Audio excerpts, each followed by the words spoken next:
Good morning all of you. Maxima minima चल रहा है और एप्लीकेशन ऑफ डेरिवेटिव का ये पार्ट है। सारे पार्ट मैंने आप लोगों को पढ़ा दिए। आप रेस्पेक्टिव लेक्चर्स देखिएगा, उसमें अप्रॉक्सीमेशन भी आपको मिल जाएगा, डिक्रीजिंग इंक्रीजिंग भी मिल जाएगी, और उसके बाद में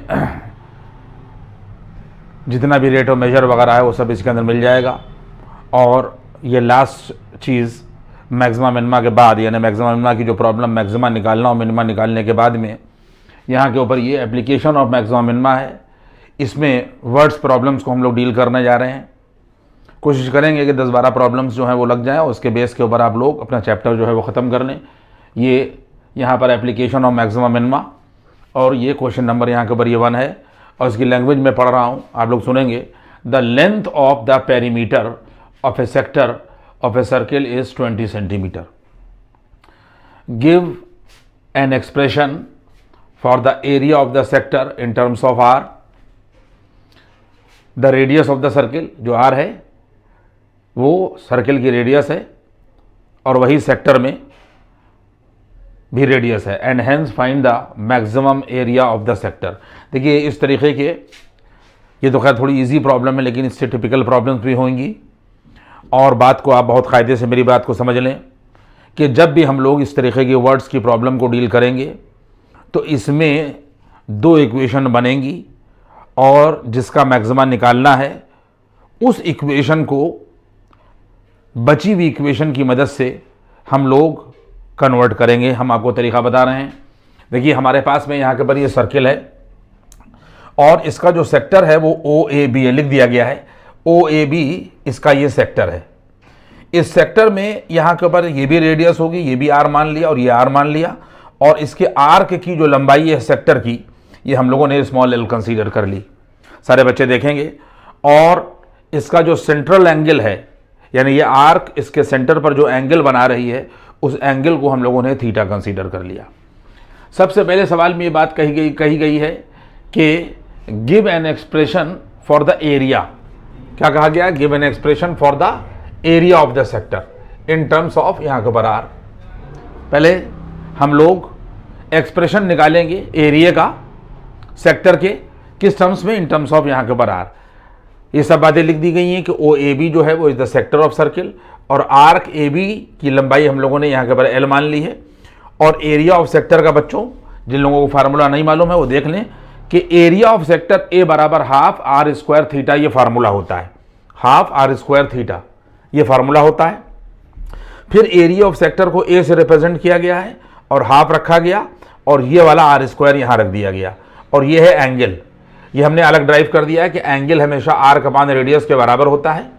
एंगल यहाँ के ऊपर है ये थीटा, देखिए थीटा रखा। आर्क की लंबाई जो है वो हम लोगों ने L रखी, और रेडियस जो है वो हम लोगों ने R रख दी। तो इसमें जहाँ के ऊपर ये थीटा था वहाँ के ऊपर हम लोगों ने L/R यहाँ से निकालने के बाद ये रख दिया गया है। और इससे यहाँ से क्या होगा कि ये वाला R और ये वाला R यहाँ से कैंसिल हो जाएगा, तो बचेगा हमारे पास में A बराबर हाफ RL, और ये इक्वेशन नंबर यहाँ के ऊपर 1 हो गई। देखिए यहाँ तक बच्चों देख लीजिएगा। इसके बाद में सवाल में यहाँ कहा गया है कि the length of the perimeter of sector of circle is, यहाँ के ऊपर 20 सेंटीमीटर। किस चीज? The length of perimeter of sector. तो हमारे पास में अगर सेक्टर ये है तो इसकी पेरीमीटर का मतलब ये है कि ये लाइन इसमें आएगी और ये बाउंड्री इसमें आएगी, तो R प्लस R, और उसके बाद में फिर ये हिस्सा यहाँ के ऊपर आएगा। तो L प्लस R ये सवाल में दिया हुआ है। यहाँ के ऊपर ये 20 सेंटीमीटर। यहाँ से हम लोगों ने L की वैल्यू 20 माइनस, और ये 2R उधर कर दिया, और फिर 2 हम लोगों ने यहाँ से कॉमन ले लिया, तो 10 माइनस R, ये L की वैल्यू मिलेगी। बात आपकी समझ में आ रही है? सवाल में सेक्टर की पेरीमीटर दी हुई थी, तो इस पेरीमीटर को हम लोगों ने यहाँ के ऊपर R प्लस L करके, और यहाँ से हम लोगों ने L की वैल्यू R की फॉर्म में निकाल ली। और उसके बाद में यहाँ तक हमने सवाल को पहुँचाया था। आपने देखा था कि ये R कट गया था, एंगल R का पान रेडियस रख दिया गया था, हाफ RL। इसके बाद में A बराबर यहाँ के पर ये आ जाएगा, और ये हाफ होगा, और ये वाला जो R है वो देखिए ये रख दिया गया, और जहाँ पर L है ये, वहाँ से 2 टाइम्स 10 माइनस R हम लोगों ने इस L की जगह पर रख दिया, और इसके बाद में ये 2 और ये 2 जो है वो हम लोगों ने कैंसिल कर दिया। इसके बाद हमारे पास में एरिया ऑफ सेक्टर A बराबर R टाइम्स 10 माइनस R बचेगा। देखिए R टाइम्स 10 माइनस R हो गया, और जब R से हम इसमें मल्टीप्लाई करेंगे तो 10R माइनस यहाँ के ऊपर R स्क्वायर होगा। इसको हम लोगों ने इक्वेशन नंबर यहाँ के ऊपर ये 2 कह दी, और ये एक आंसर हो गया, क्योंकि सवाल में कहा गया था कि give an expression for the area of the sector in terms of R. तो आर के टर्म में एरिया ऑफ सेक्टर का हम लोगों ने यहाँ के ऊपर फार्मूला जो है वो निकाल दिया, ये का आंसर ये हो गया। इसके बाद सवाल में क्या कहा गया है कि एंड हेंस फाइंड, और उसके बाद क्या करना है, hence find the maximum area of the sector. Maximum area of the sector यानी जो सेक्टर का सर्किल के एरिया निकला है, हमें उसका जो है वो मैक्सिमा निकालना है, मैक्सिमम एरिया निकालना है। इन्हें सेक्टर का जो एरिया है उसका मैक्सिमा निकालना है, यानी एरिया ऑफ सेक्टर जो है कब मैक्सिमम होगा, ये चीज़ हम लोगों को फाइंड करना है। देखिए यहाँ तक आप लोगों की बात समझ में आ गई। ये इसके बाद में फिर हमारे पास में ये देख लीजिए यहाँ के ऊपर ए बराबर, सारे बच्चे देखेंगे ए बराबर 10r माइनस आर स्क्वायर दे रखा है।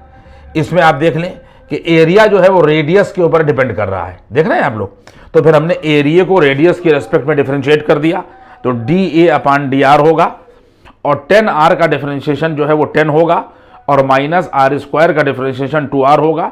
इसको इक्वेशन नंबर हमने यहाँ के ऊपर ये 3 कह दिया। तो डी ए अपॉन डी आर जो है वो 10 माइनस यहाँ के ऊपर ये 2r निकल गया। फिर हमने आप लोगों को ये बात बताई है कि मैक्सिमा या मिनिमा निकालने के लिए चाहे हम मैक्सिमा निकालें और चाहे मिनिमा निकालें, हमेशा जो सेकंड डेरिवेटिव वो फर्स्ट डेरिवेटिव निकलता है उसको हम लोग 0 के बराबर कर देते हैं। तो हमने लिखा है कि for maximum area D A upon D R बराबर 0, और डी ए अपॉन डी आर की वैल्यू 10 माइनस 2r है। इसका मतलब 10 माइनस 2r बराबर 0 होगा, और r की वैल्यू 5 निकल आएगी। सारे बच्चों की बात समझ में आई, रेडियस 5 आया। अब इसके बाद में फिर हम लोग क्या करेंगे, जब r की वैल्यू यहाँ के ऊपर 5 आ गई तो फिर आप देखें हम लोग क्या करेंगे कि फिर हमारे पास में, चूंकि इधर देख लीजिए सब लोग कि डी ए अपान यहाँ के ऊपर डी आर, सारे बच्चे देखेंगे कि D A upon D R बराबर यहाँ के ऊपर 10 माइनस यहाँ के ऊपर ये 2r है, ये देखिए दिया हुआ है। इसके बाद में सेकंड डेरिवेटिव हम लोग यहाँ के ऊपर निकालेंगे d2a अपान, और यहाँ के ऊपर हम लोग dr2 कर देंगे बच्चों। तो 10 का तो 0 हो जाएगा, और माइनस 2r का जो है वो 2 हो जाएगा, तो बराबर आ जाएगा माइनस के 2। फिर उसके बाद में हम लोग इस r बराबर 5 पर जो हम लोग को D A upon D R बराबर 0 करके r की वैल्यू निकालेंगे। सेकेंड डेरिवेटिव जो है यहाँ के ऊपर d2a अपान डी आर 2 एट r बराबर 5 चेक करेंगे। हमने आप लोगों को मैक्सिमम मिनिमा की थ्योरी में बता दिया है कि अगर सेकेंड डेरिवेटिव निगेटिव आता है किसी वैल्यू के लिए तो वो चीज मैक्सिमम होती है, और अगर पॉजिटिव आता है तो फिर वो जो है वो मिनिमम होती है। यहां पर देखिए सेकेंड डेरिवेटिव की वैल्यू -2 मिली है, r है ही नहीं, तो इसका मतलब r बराबर 5 पर भी ये -2 बना रहेगा, ये लेस देन 0 है। तो यहां से कॉन्सेप्ट ये निकल कर बच्चों आया कि r बराबर 5 पर at r is equal to 5 second derivative negative है, area is maximum, area is यहां के पर ये मैक्सिमम, नेगेटिव होने की वजह से r बराबर 5 पर एरिया जो है वो मैक्सिमम होगा। अब वो कह रहा है कि वो मैक्सिमम एरिया क्या होगा, तो आप लोग यहां के पर आप लोग देख लें कि a बराबर यहां के पर ये दे रखा है, इस इक्वेशन को देखिए, a बराबर 10r माइनस आर स्क्वायर दे रखा है। क्या दे रखा है? 10r minus R square. इस इक्वेशन को देखिए जो r की फॉर्म में आपने एक्सप्रेस की है, इसका मतलब मैक्सिमम एरिया जो है ए मैक्सिमम यानी सेक्टर का मैक्सिमम एरिया बराबर 10 इंटू 5 होगा। r की वो वैल्यू रखेंगे जिसके ऊपर सेकंड डेरिवेटिव नेगेटिव हुआ है, 10 इंटू 5, और माइनस का यहाँ के ऊपर 5 स्क्वायर होगा, तो बराबर वैल्यू हो जाएगी 10 पंजे यहाँ के ऊपर 50, और 50 में से 25 गया यहाँ के ऊपर 25 सेंटीमीटर स्क्वायर। ये इसका यहाँ के ऊपर आंसर होगा। मैं एक बात यहाँ के ऊपर आपको और बता दूं, देखिए मैंने आंसर निकाल दिया कि एरिया जो मैक्सिमम होगा वो maximum area of sector 25 centimetre square होगा। मैंने शुरू में आपको एक बात ये बताई थी, इस तरीके के सवाल ज़्यादातर जो हल किए जाते हैं उनका एक तरीका होता है कि दो इक्वेशन बनती हैं और जिस चीज़ का मैक्सिमा या मिनिमा निकाला जाता है हम उसको उस इक्वेशन, बची हुई इक्वेशन की फॉर्म से एक्सप्रेस कर लेते हैं। जैसे उसने यहाँ पे कहा हमारे पास में कि यहाँ के ऊपर जो पेरीमीटर है वो साहब यहाँ के ऊपर 20 है, तो इससे आपने L बराबर 2 टाइम्स 10 माइनस आर एक इक्वेशन बना ली। सारे बच्चे सुनेंगे मेरी बात को। इसके बाद में उसने एरिया का मैक्सिमा पूछा, तो आपने एक इक्वेशन यहां के ऊपर a बराबर बना ली 10, यहां के ऊपर देखिए हाफ और RL लिखी थी, लेकिन इसके अंदर दो वेरिएबल थे। ये बात हम आपको समझा रहे हैं कि यहां पर a बराबर यहां के ऊपर हाफ था, R था, और उसके बाद में यहां के ऊपर L था। तो इस पूरी इक्वेशन को R की फॉर्म में एक्सप्रेस करने के लिए इसकी इक्वेशन की मदद से, ये जो L बराबर 20 - 2R आई है, इसकी मदद से पूरी हमने काहे में कन्वर्ट कर दिया, R में कन्वर्ट कर दिया। यानी हमारे पास में एक रिजल्ट ये था और एक रिजल्ट ये था। चूंकि एरिया का मैक्सिमा पूछा गया था, तो एरिया को हमको एक ही वेरिएबल की फॉर्म में एक्सप्रेस करना था। अब हम कहां से लाएं, तो इसकी मदद से। ये इक्वेशन है एक तरीके की, माना नहीं वो एक अलग बात है, लेकिन इस इक्वेशन की मदद से आपने क्या किया कि इस पूरे एरिया को R की फॉर्म में कन्वर्ट कर दिया। तो फिर क्या हो गया कि अब एरिया डायरेक्ट R पर डिपेंड करने लगा। पहले क्या था, R भी था, L भी था, तो L को हमने R से एलिमिनेट कर दिया और उसका मैक्सिमा जो है वो हम लोगों ने निकाल लिया। अब आप इक्वेशन नंबर या क्वेश्चन नंबर यहां के ऊपर नाउ 2 देखिए। Question number 2, proof that the area of right angle triangle, आप लैंग्वेज देखने सवाल की, proof that the area of right angle triangle of a given hypotenuse is maximum when the triangle is isosceles. हम लोगों को क्या proof करना है, हम लोगों को प्रूफ ये करना है कि राइट एंगल ट्रायंगल का एरिया जो है वो, हाइपोटेन्यूज जो है वो यहां के ऊपर गिवन है, ये ध्यान रखना बच्चों, हाइपोटेन्यूज यहां के ऊपर गिवन है, इज यहां के ऊपर कह रहा है कि मैक्सिमम, कह रहा है मैक्सिमम होगा, लेकिन उसके लिए कंडीशन दे रखी है कि when the triangle is, proof क्या करना है कि ट्रायंगल आइसोसेलेस होना चाहिए। अब आप बात को समझें, कह रहा है कि proof that the area of right angle triangle, देखिए ये राइट एंगल ट्रायंगल हमने बना लिया, हाइपोटेन्यूज गिवन था, उसको हम लोगों ने यहां के ऊपर L मान लिया, और ये वाला एंगल हम लोगों ने यहां के ऊपर थीटा मान लिया। सारे बच्चे देख लें, राइट एंगल ट्रायंगल लिया, हाइपोटेन्यूज गिवन था, उसको हमने, जो गिवन होता है इसका मतलब वो फिक्स होता है, फिर हम लोगों ने इसको यहां के ऊपर L मान लिया। इसके बाद में इस ट्रायंगल में जब हम लोग साइन थीटा की वैल्यू लेंगे तो परपेंडिकुलर अपान हाइपोटेन्यूज होगा, तो साइन थीटा बराबर AB अपान L होगा, और यहां से जब हम लोग क्रॉस मल्टीप्लाई करेंगे तो AB की वैल्यू मिल जाएगी हम लोगों को L साइन थीटा। इसके बाद में इसी ट्रायंगल में जब हम लोग कॉस थीटा की वैल्यू लगाएंगे तो बेस अपान हाइपोटेन्यूज मिलेगा, BC अपान L मिलेगा, और जब हम लोग क्रॉस मल्टीप्लाई करेंगे तो यहां से BC की वैल्यू जो है वो L कॉस थीटा मिल जाएगी, और AB एक साइड की यहाँ के ऊपर जो लेंथ मिलेगी वो L साइन थीटा। ये देखिए इसी ट्रायंगल से हम लोगों ने यहाँ के ऊपर निकाल दिया। पहले भी हमने आप लोगों को ये बात बताई थी कि कुछ इक्वेशंस आपको निकालना होंगी, या कभी एक होगी या कभी दो होगी, और उसकी हेल्प से जिस चीज़ का मैक्सिमा या मिनिमा निकालना है उसको हमें कन्वर्ट करना पड़ेगा। जैसे उसने क्या कहा कि prove that the area of right angle triangle, तो अब आप ये देखिए यहाँ के ऊपर area of right angle triangle को हमने A से रिप्रेजेंट किया है, और बराबर half into base into height हो गई। बेस जो है वो BC है और हाइट जो है वो AB है, तो ये बेस इंटू हाइट हुआ, फिर ये हाफ हुआ। अब सामने की बात है, यहाँ के ऊपर BC हम लोगों ने वहाँ से निकाल लिया है, L कॉस थीटा रख दिया, और AB भी हम लोग निकाल चुके हैं, वो L साइन थीटा निकाला है। ये हम लोगों ने यहाँ पर area of right angle triangle में half base into height, base ये रख दिया और हाइट वहाँ से उठाकर हम लोगों ने ये रख दिया। इसके बाद में जो फाइनल इक्वेशन हमारे पास में एरिया की बन के आई वो 1 अपान, यहाँ के देख लीजिए 1/2 है, और ये L स्क्वायर है। तो हम लोगों ने क्या किया, यहाँ पर 2 से मल्टीप्लाई और 2 से डिवाइड कर दिया। बच्चों सुनना, 2 से मल्टीप्लाई और 2 से डिवाइड कर दिया, तो ये 2 जो है वो 4 हो गया, और ये L स्क्वायर हो गया, और ये हो जाएगा 2 साइन थीटा कॉस थीटा।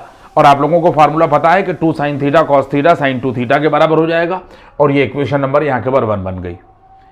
अब आपने क्या किया कि पहले हमारी जो एरिया की इक्वेशन थी वो पहले L की फॉर्म में थी, आपने देखा है यहाँ के ऊपर पूरी BC और AB था, इसको कन्वर्ट करके आपने यहाँ के ऊपर L कॉस थीटा और साइन थीटा कर दिया, और अब हमारा एरिया की फाइनल इक्वेशन A बराबर L स्क्वायर अपान 4 और साइन 2 थीटा आ गई। इसको इक्वेशन नंबर हम लोगों ने 1 कंसीडर कर लिया। अब यहाँ एरिया थीटा पे डिपेंड करेगा, इसलिए हमने इस एरिया को थीटा की रेस्पेक्ट में डिफरेंशिएट कर दिया। बच्चों देखते रहोगे, DA अपान D थीटा बराबर, ये देखो ये वाला L स्क्वायर अपान 4 जो है वो ये आ गया, और साइन 2 थीटा का डिफरेंशिएशन कॉस 2 थीटा होगा, और 2 थीटा का 2 होगा। फिर इसका जो सॉल्यूशन आएगा 2 से 4 डिवाइड हो जाएगा, 2 2 4, तो ये आ जाएगा L स्क्वायर अपान 2 और cos 2 theta. Now this is equation number 2। सब लोग की बात समझ में आ गई। अब चूंकि एरिया का हम लोगों को मैक्सिमा निकालना है, तो चाहे वो मैक्सिमा निकालना हो चाहे मिनिमा, ये थ्योरी में पढ़ा चुका हूं मैं। D A upon D theta को आप लोगों ने 0 के बराबर कर लिया, और D A upon D theta की value L square upon 2 cos 2 theta है। ये देखिए L square upon 2 cos 2 theta को 0 के बराबर किया।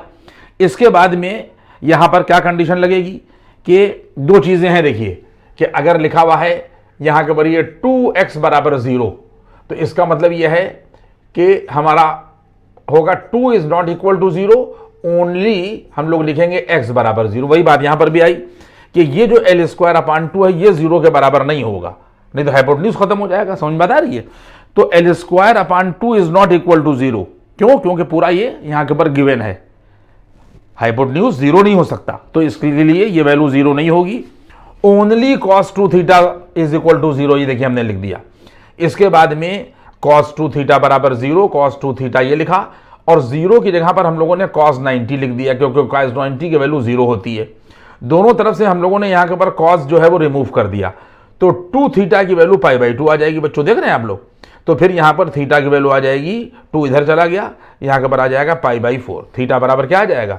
यहां के ऊपर आ जाएगा π/4। अब इस थीटा बराबर π/4 पर एरिया मैक्सिमम होना चाहिए, लेकिन कंडीशन क्या है कि जब ट्रायंगल आइसोसेलेस हो। तो हम लोगों ने यहां के ऊपर क्या किया, अब इधर देखिए कि हमारे पास में D A upon D theta जो था वो L square upon 2 cos 2 theta था। देखिए यहां से देखिएगा, तो अब यहां से यहां के ऊपर आइए, जब हम इसको दोबारा डिफरेंशिएट करेंगे, d2a अपान डी थीटा 2 लिखेंगे, तो ये वाला एल स्क्वायर अपान 2 तो यूं ही रहेगा, और इसके बाद में जब कॉस 2 थीटा को डिफरेंशिएट करिएगा तो माइनस का साइन 2 थीटा आएगा, और जब 2 थीटा को करिएगा तो 2 आ जाएगा। इसका मतलब यह है कि ये वाला 2 और ये वाला 2 कैंसिल हो जाएगा, और रिजल्ट क्या आ जाएगा? माइनस का एल स्क्वायर साइन 2 थीटा। बात आपकी समझ में आ रही है? अब इस थीटा बराबर π/4 पर सेकेंड डेरिवेटिव d2a अपान डी, यहां के पर d2a अपान डी थीटा 2 एड थीटा बराबर ये वाला π/4 पर ये माइनस का एल स्क्वायर ये रखा गया, साइन ये रखा गया, 2 रखा गया, और थीटा की जगह पर π/4 कर दिया गया। तो ये रिजल्ट जो है वो साइन 90 हो जाएगा, क्योंकि 2 2 4 हो जाएगा, और साइन 90 1 होता है, तो सिर्फ हमारे पास में रिजल्ट मिल जाएगा माइनस का एल स्क्वायर, क्योंकि ये वैल्यू तो 1 हो गई। अब आप जानते हैं कि कोई भी स्क्वायर है वो तो पॉजिटिव होता है, तो अगर यहां पर ये वाला जो एल स्क्वायर है ये देखिए ये एल स्क्वायर जो है, अगर ये पूरा एल स्क्वायर पॉजिटिव हो गया, इस पॉजिटिव को इस माइनस से मल्टीप्लाई करिएगा तो रिजल्ट कैसा मिलेगा? रिजल्ट मिल जाएगा यहां के पर ये निगेटिव। इसका मतलब ये हुआ कि area of right angle triangle जब सेकंड डेरिवेटिव निकल आया नेगेटिव, किस वैल्यू पर? थीटा बराबर π/4 पर। इसका मतलब एरिया जो है वो नेगेटिव निकलने का मतलब ये हुआ कि एरिया जो है थीटा बराबर π/4 पर मैक्सिमम होगा। इसका मतलब ये हुआ, अब आप इसको देखिएगा कि एरिया, अब इसको मैं मिटा रहा हूं और यहीं के ऊपर मैं आपको करके दिखा रहा हूं कि एरिया इज मैक्सिमम। ये हम लोगों ने क्या यहां के ऊपर निकाला? हम लोगों ने यहां के ऊपर निकाला कि एरिया इज, यहां के ऊपर निकाला हम लोगों ने मैक्सिमम एट थीटा बराबर π/4। सारे बच्चे देख लें कि area is maximum at theta बराबर π/4। क्योंकि सेकेंड डेरिवेटिव नेगेटिव निकला। लेकिन अभी बात खत्म नहीं हुई है। वो कहता है कि अगर एरिया मैक्सिमम है किसी वेरिएबल पर, किसी वैल्यू पर, तो ये प्रूफ करो कि ट्रायंगल जो है वो आइसोसेलेस होगा। और ट्रायंगल कब आइसोसेलेस होगा? कि जब इनकी ये दोनों साइडें जो हैं वो बराबर हो जाएं। तो एक साइड बच्चों आप लोगों ने निकाली है यहां के पर ए बी बराबर एल साइन थीटा, ठीक है।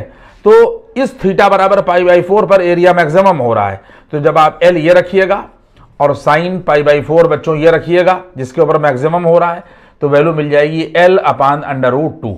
एल ये होगा और साइन 45 डिग्री 1/√2 हो जाएगा। तो जब आप एल को और 1/√2 को मल्टीप्लाई करिएगा तो एल अपान √2 ये मिलेगा। इसके बाद में बी सी बराबर यहाँ के पर ये आ जाएगा एल कॉस थीटा, तो ये आ जाएगा एल कॉस और यहाँ के पर π/4, ये भी वैल्यू एल अपान √, यहाँ के पर ये 2 आ जाएगी। बात आपकी समझ में आई? तो यहाँ पर प्रूफ कर दिया हम लोगों ने। हेंस यहाँ पे लिखेंगे आप, hence when area is maximum, hence when area is maximum then triangle is isosceles. Then triangle is, यहां के ऊपर आइसोसेलेस। तो ये इस तरीके से क्वेश्चन नंबर 2 हो गया। अब देखिए आप लोग यहां के ऊपर क्वेश्चन नंबर 3। क्वेश्चन नंबर यहां के ऊपर ये 3 है और इसकी लैंग्वेज सारे लोग देख लें कि find the volume of largest cone, find the volume of the largest cone that can be inscribed in a sphere of radius capital R. अब हम लोगों ने यहां के ऊपर क्या किया कि ये स्फीयर ले लिया, सारे बच्चे देखेंगे कि ये स्फीयर लिया और चूंकि कोन जो है वो इंस्क्राइब्ड है, find the volume of largest cone that can be inscribed. Inscribed का मतलब ये हो गया कि अंदर है जिनके वर्टेक्स से स्फीयर जो है वो पास हो रहा है, ये आप देख लें। तो ये हमने यहां के ऊपर ये कोन ले लिया है, ये कोन है और इस कोन की जो रेडियस है वो स्मॉल आर है। सारे बच्चे सुनेंगे, इस कोन की रेडियस स्मॉल आर है और उसके बाद में ये सेंटर है, स्फीयर का ये सेंटर है। इस सेंटर से जब हम इसके स्फीयर की सर्कमफ्रेंस को मिलाएंगे तो ये स्फीयर की रेडियस कैपिटल आर हो गई और इस सेंटर से लगाकर यहां तक की डिस्टेंस जो है वो हम लोगों ने ओसी, जहां के ऊपर ये राइट एंगल ट्रायंगल खत्म हो रहा है, इसको एक्स मान लिया है। लेकिन जब हम सेंटर से ये देखेंगे तो ये सर्कमफ्रेंस है यहां के ऊपर, ये भी स्फीयर होगी कि रेडियस होगी, इसको भी हम लोग कैपिटल आर ही कहेंगे। मेरा ख्याल फिगर आपकी समझ में आ गया होगा कि इंस्क्राइब का मतलब यह है कि हमारा स्फीयर इस वर्टेक्स से भी पास होगा, इससे भी पास होगा और इससे भी पास होगा। तो ये इंस्क्राइब्ड हो गया और अंदर कोन है, कोन की रेडियस स्मॉल आर मानी गई है, सेंटर से स्फीयर के और यहां तक जहां तक राइट एंगल ट्रायंगल खत्म हुआ एक्स माना गया है, ये रेडियस हो जाएगी स्फीयर की, ये कैपिटल आर है, ये भी रेडियस हो जाएगी, ये भी कैपिटल आर है। तो कह रहा है कि find the volume of largest cone, यानी कोन के वॉल्यूम का मैक्सिमा हम लोगों को यहां के ऊपर निकालना है। तो देखिए यहां के ऊपर हमने ओ ए बराबर आर, देखते जाइएगा, ओ ए बराबर ये स्फीयर की रेडियस है और सी डी जो है वो नीचे यहां के ऊपर ये कोन की रेडियस है, ये कोन की रेडियस को स्मॉल आर माना है, ओ सी एक्स माना है और हमने कोन की जो हाइट है, ये कोन की यहां के ऊपर ये हाइट है बच्चों, ये ए सी बराबर हम लोगों ने यहां के ऊपर एच यूनिट मानी है। इसके बाद में कोन का वॉल्यूम सारे बच्चे जो है वो जानते हैं कि v बराबर 1/3 भी देखिए पाई आर स्क्वायर एच होता है, देखिए 1/3 पाई आर स्क्वायर एच रख दिया गया। ये कोन का वॉल्यूम है, इसी का मैक्सिमा निकालना है और मैंने आप लोगों को बार बार ये बात बताई थी। अब इसके अंदर मामला क्या है कि आर भी मौजूद है और एच भी मौजूद है। अब हमें इसका कन्वर्जन करना है क्योंकि वॉल्यूम को किस पर डिपेंड कराया जाए, आर पर के एच पर, यानी किसकी रेस्पेक्ट में इसको डिफरेंशिएट कराया जाए। तो v बराबर यहां के पर 1/3 पाई और यहां के पर आर स्क्वायर, यहां के पर हम लोगों ने एच लिख दिया। ये कोन का वॉल्यूम हो गया। अब आप यहां के ऊपर देखें कि इसके अंदर इस ओ सी और डी एक ये ट्रायंगल बन रहा है। ओ सी डी ट्रायंगल को सारे बच्चे देखेंगे और इसमें जब पाइथागोरस थ्योरम लगाएंगे तो आर स्क्वायर बराबर x square plus R square मिलेगा। आर स्क्वायर बराबर ये मिल जाएगा आर कैपिटल आर स्क्वायर बराबर small R square plus x square. और जब यहां से आप आर स्क्वायर की वैल्यू निकालिएगा तो आर स्क्वायर और माइनस के ये देखिए एक्स स्क्वायर निकल आई। फिर हम लोगों ने यहां के ऊपर क्या किया कि जहां के ऊपर 1/3 पाई था, ये देखिए बच्चों देख लिए 1/3 पाई ऐसे ही रखा और यहां से इस आर स्क्वायर की value R square minus x square इसकी जगह ये रख दी और एच की जगह पर ये आप देख लें, यहां के ऊपर एच की जगह के ऊपर ये नहीं, ये एच है, यहां से लगाकर और यहां तक एच है। इस एच में यहां से और यहां तक की डिस्टेंस जो एक्स है और ये डिस्टेंस आर है, तो पूरा एच जो है वो आर प्लस एक्स के बराबर हो जाएगा। तो हमने जहां पर एच था वहां पर आर प्लस एक्स रख दिया, ये भी स्टेप समझ में आ गया। तो v बराबर ये 1/3 पाई होगा और इसके बाद में इन दोनों को मल्टीप्लाई कर दिया। इन दोनों को मल्टीप्लाई करने के बाद हमको R cube plus R square x minus x square R और माइनस एक्स क्यूब मिलेगा। ये हम लोगों ने इक्वेशन नंबर यहाँ के ऊपर 1 बना दी और हमने वॉल्यूम को एक्स पर डिपेंड करा दिया। अब हमें डिफरेंशिएशन में जो है वो आसानी होगी। तो जब ये इक्वेशन हमारे पास में आ गई तो हम लोगों ने वॉल्यूम को एक्स की रेस्पेक्ट में डिफरेंशिएट किया क्योंकि वॉल्यूम का ही कोन के मैक्सिमा निकालना है। तो हम लोगों ने यहाँ के ऊपर वॉल्यूम को एक्स की रेस्पेक्ट में डिफरेंशिएट किया तो 1/3 पाई ये आएगा बच्चों और ये कांस्टेंट हो गया तो ये 0 हो जाएगा। आर स्क्वायर एक्स का डिफरेंशिएशन क्या होगा, सिर्फ आर स्क्वायर होगा। इसके बाद में जब इसका डिफरेंशिएशन हम करेंगे तो आर को तो रोकेंगे और एक्स स्क्वायर को कर देंगे 2x और ये आ जाएगा यहाँ के ऊपर 3x स्क्वायर। इसका डिफरेंशिएशन समझ लिया आप लोगों ने कि 1/3 पाई कांस्टेंट है, ये रहा, ये कांस्टेंट है, ये 0 हो गया, ये कांस्टेंट है, हम लोगों ने रोका और जब x को डिफरेंशिएट करेंगे तो 1 मिलेगा यानी आर स्क्वायर इंटू 1। फिर r कांस्टेंट है, r को रोका, एक्स स्क्वायर को किया तो 2x मिला और एक्स क्यूब का 3x स्क्वायर हो गया। ये इक्वेशन नंबर 2 हो गई। ये हम लोगों ने v को x की रेस्पेक्ट में, वॉल्यूम को x की रेस्पेक्ट में डिफरेंशिएट कर दिया और ये रिजल्ट निकाल लिया। फिर चूंकि वॉल्यूम का ही मैक्सिमा हम लोगों को निकालना है तो फिर हम लोग क्या करेंगे कि वॉल्यूम का मैक्सिमा निकालने के लिए हम लोग dv/dx को 0 के बराबर करेंगे। और जब हम लोग 0 के बराबर करेंगे तो इसका मतलब ये है कि बच्चों देखो, ये पोर्शन पूरा 0 के बराबर हो जाएगा। ये पोर्शन 1/3 पाई और ये, तो जब 1/3 पाई और ये वाला पोर्शन 0 के बराबर होगा तो हमें लिखना पड़ेगा कि π/3 इज नॉट इक्वल टू 0। सामने की बात है कि π/3 कभी 0 के बराबर तो हो नहीं सकता। तो सिर्फ इसके मल्टीपल में जो पोर्शन है r² माइनस के 2rx और माइनस के 3x स्क्वायर, ये सिर्फ 0 के बराबर होगा। सब लोगों ने मेरी बात को समझा, ये 0 के बराबर होगा। फिर उसके बाद में इसको फैक्टराइज कर दिया तो r² हम लोगों ने यूं ही लिखा और फिर 2rx को माइनस के 3rx और प्लस के rx में, यानी 3 1 जा 3 और 3 को 2 में कन्वर्ट कर दिया तो माइनस के 3 प्लस 1 कर देंगे हम लोग और माइनस का 3x स्क्वायर ये रहा। और इसके बाद में जब r कॉमन लिएगा तो r माइनस के 3x ये बचेगा और जब यहां से x कॉमन लिएगा तो r माइनस 3x ये मिलेगा। तो एक फैक्टर r प्लस x आएगा, फैक्टराइज कर लिएगा। एक फैक्टर इसका जो है वो r प्लस x मिलेगा और एक फैक्टर मिलेगा r माइनस के 3x। जब हम इस r प्लस एक्स को 0 के बराबर करेंगे तो यहां से x की वैल्यू माइनस r मिलेगी, जो पॉसिबल नहीं होगी क्योंकि x जो है वो यहां से यहां तक की डिस्टेंस है और r जो है वो इसकी रेडियस है, तो कभी ये दोनों बराबर नहीं हो सकती। इसलिए इस वैल्यू को हम लोग नेग्लेक्ट कर देंगे, ये वैल्यू हम नहीं ले सकते। सिर्फ हम लोग क्या लेंगे, सिर्फ लेंगे हम लोग x बराबर यहां के ऊपर r/, और यहां के ऊपर 3। देखिए यहां तक बात पहुंची। अब इसके बाद क्या होगा कि कोण का चूंकि के वॉल्यूम का मैक्सिमा निकालना है तो फिर हम लोग वॉल्यूम को दोबारा डिफरेंशिएट करेंगे और इस वैल्यू के ऊपर उसको दिखाएंगे कि वो नेगेटिव है। अब इसके आगे का पोर्शन जो है वो रब करके हमें करना पड़ेगा। आप देखें इस चीज को कि हमारे पास में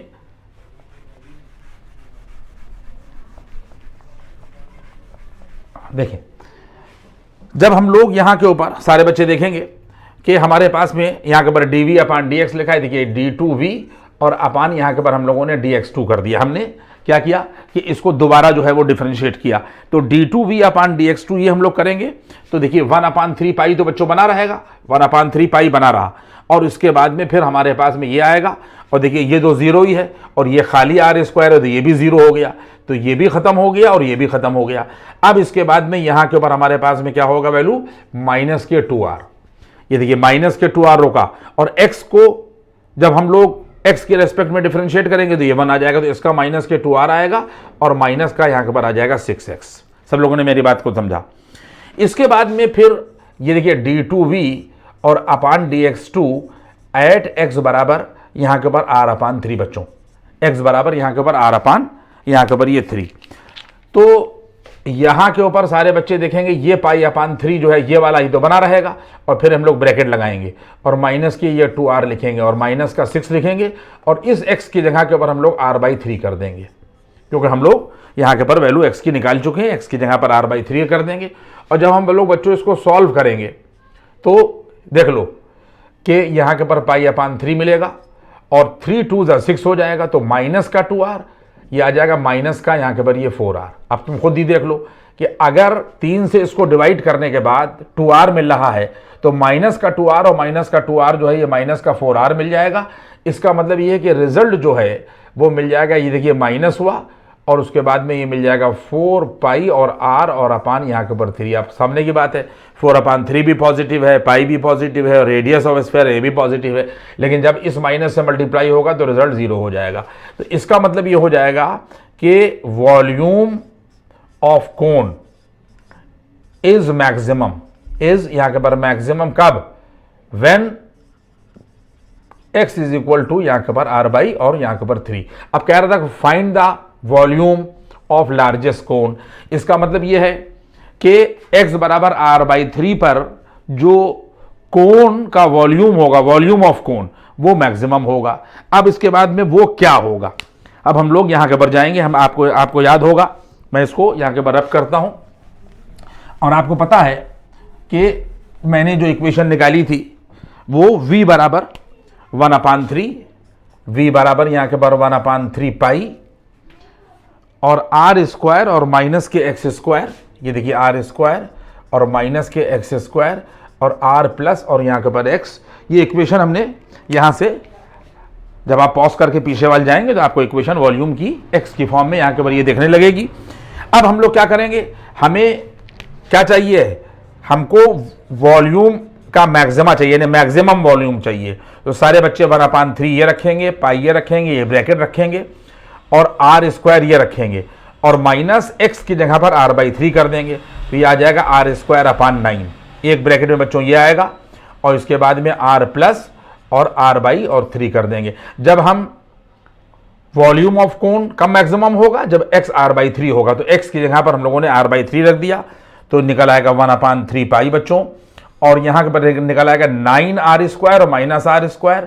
ये देखो यहाँ के पर 8r²/9 होगा और 3r और प्लस r, यहाँ के पर ये आ जाएगा 4r और अपान यहाँ के पर ये 3।